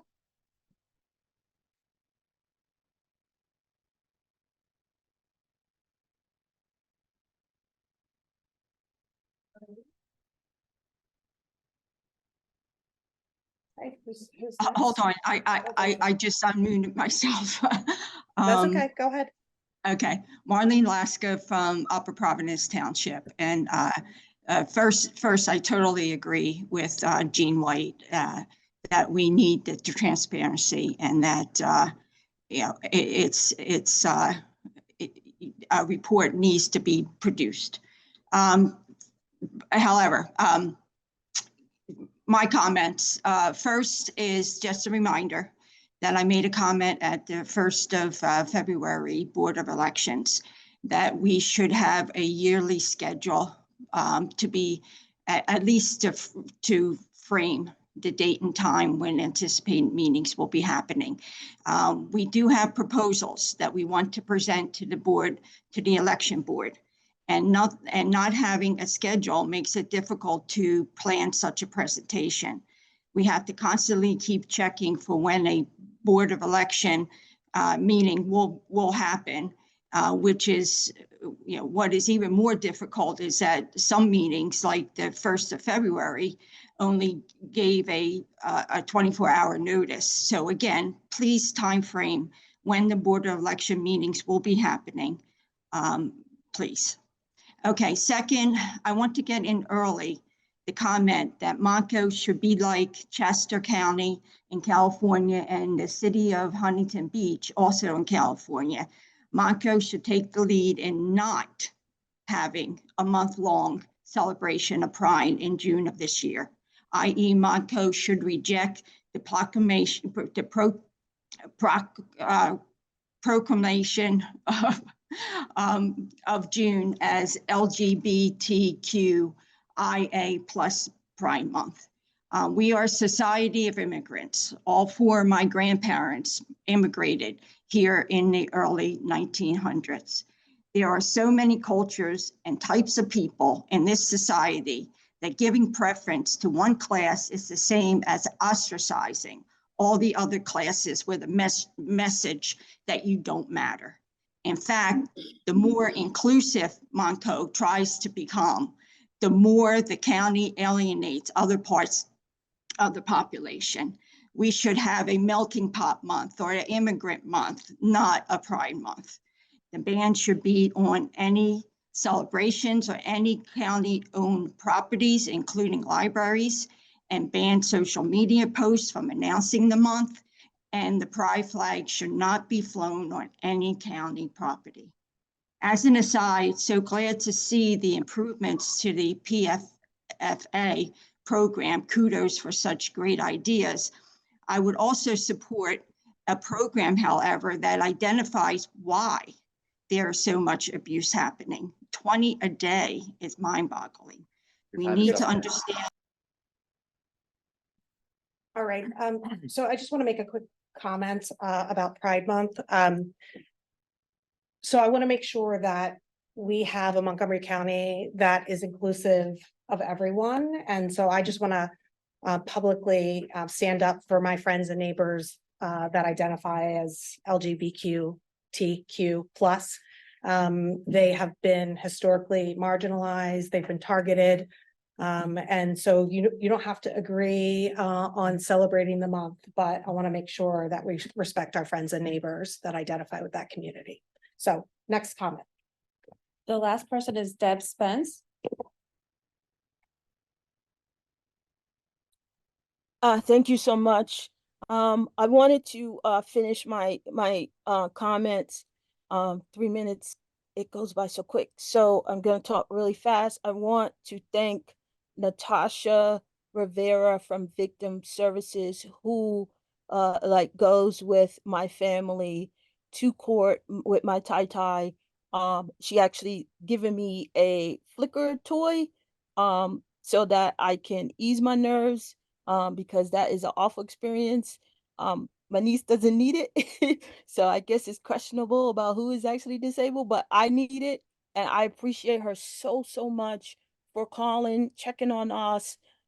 Even just to say there's no movement and checking to see if we're okay.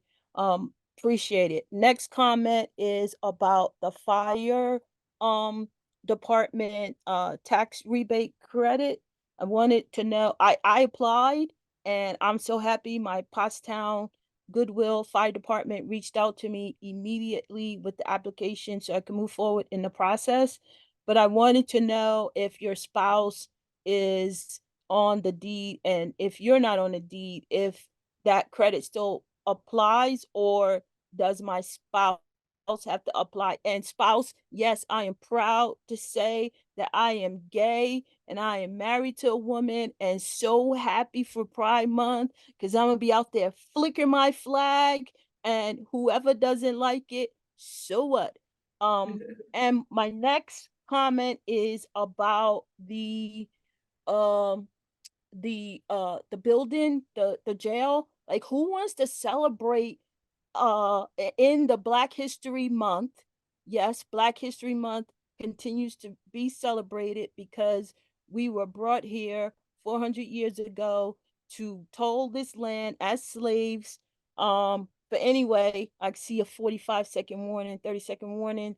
I want to geez, I forgot my comment. Oh man, I forgot.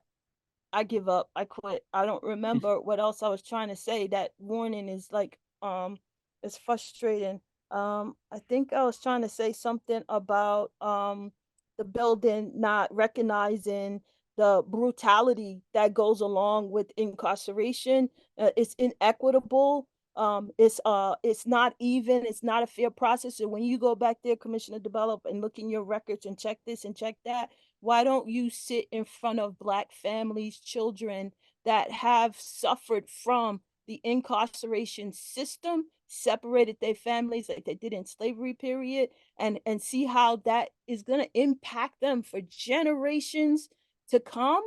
Because when you go back and you check that, Deb, your time is up. We'll follow up with that one question that you had about the tax rebate. Thank you. Is that it? Okay. Great. Any closing commissioner comments? I just got a couple real quick ones. One is we have to get the sound system working. You know, this is, We will. Yep, we'll Yeah, talk this- about that. yeah, this is With the not theme after. acceptable, right? The other thing is that, I did want to talk about the water basin flood, but I'll save that. I just wanted to point out that I've been getting calls that there's been articles that have been written about the possibility of the county having vehicles driving around, bringing ballots or mail that were mailed in that need to be corrected. I know that as individuals, we can make comments and all that, but when I start seeing articles where it's referring to commissioners, Mm. I have a real issue with that because I'm not, other than what I've read in the newspaper, I haven't been brought up to speed on any of this. And one of the articles referred to that the county is already looking at figuring out expenses and everything else. I'm not aware of that being discussed anywhere. I'm not aware of that being discussed at this table or the election board table. Just based on what was written in the articles, I raised up about 12 major issues with what is being proposed. So I just want to be careful that if we're talking, that we're not talking for three of us, we're only talking for one of us, because I will not, and I'll go on record now, as what's been proposed, been my reading, I will not support this initiative at all. Thank you for that comment. Thank you. Any other commissioner comments? We can talk about that.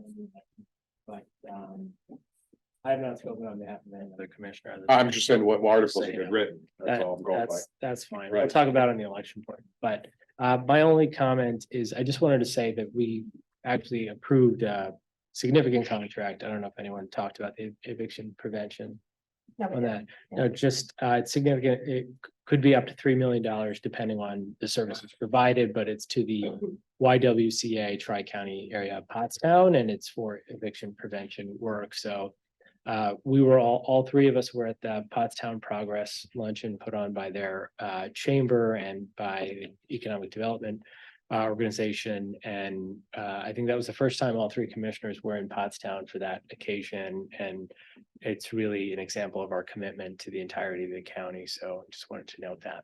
Thanks. Thanks. Okay. So announcing the upcoming meeting dates, we're gonna have a retirement board meeting today at 1 p.m. in the boardroom. And the next Board of Commissioners meeting will be Thursday, March 7th at 10 a.m. So I'd like to make a motion to adjourn the February 22nd, 2024 meeting of the Montgomery County Board of Commissioners. Is there a second? Second. Second by Commissioner DeVello. Any board comments? All in favor? Aye, motion carries. Meeting adjourned. Welcome our controller up for salary board. Thank you for waiting patiently.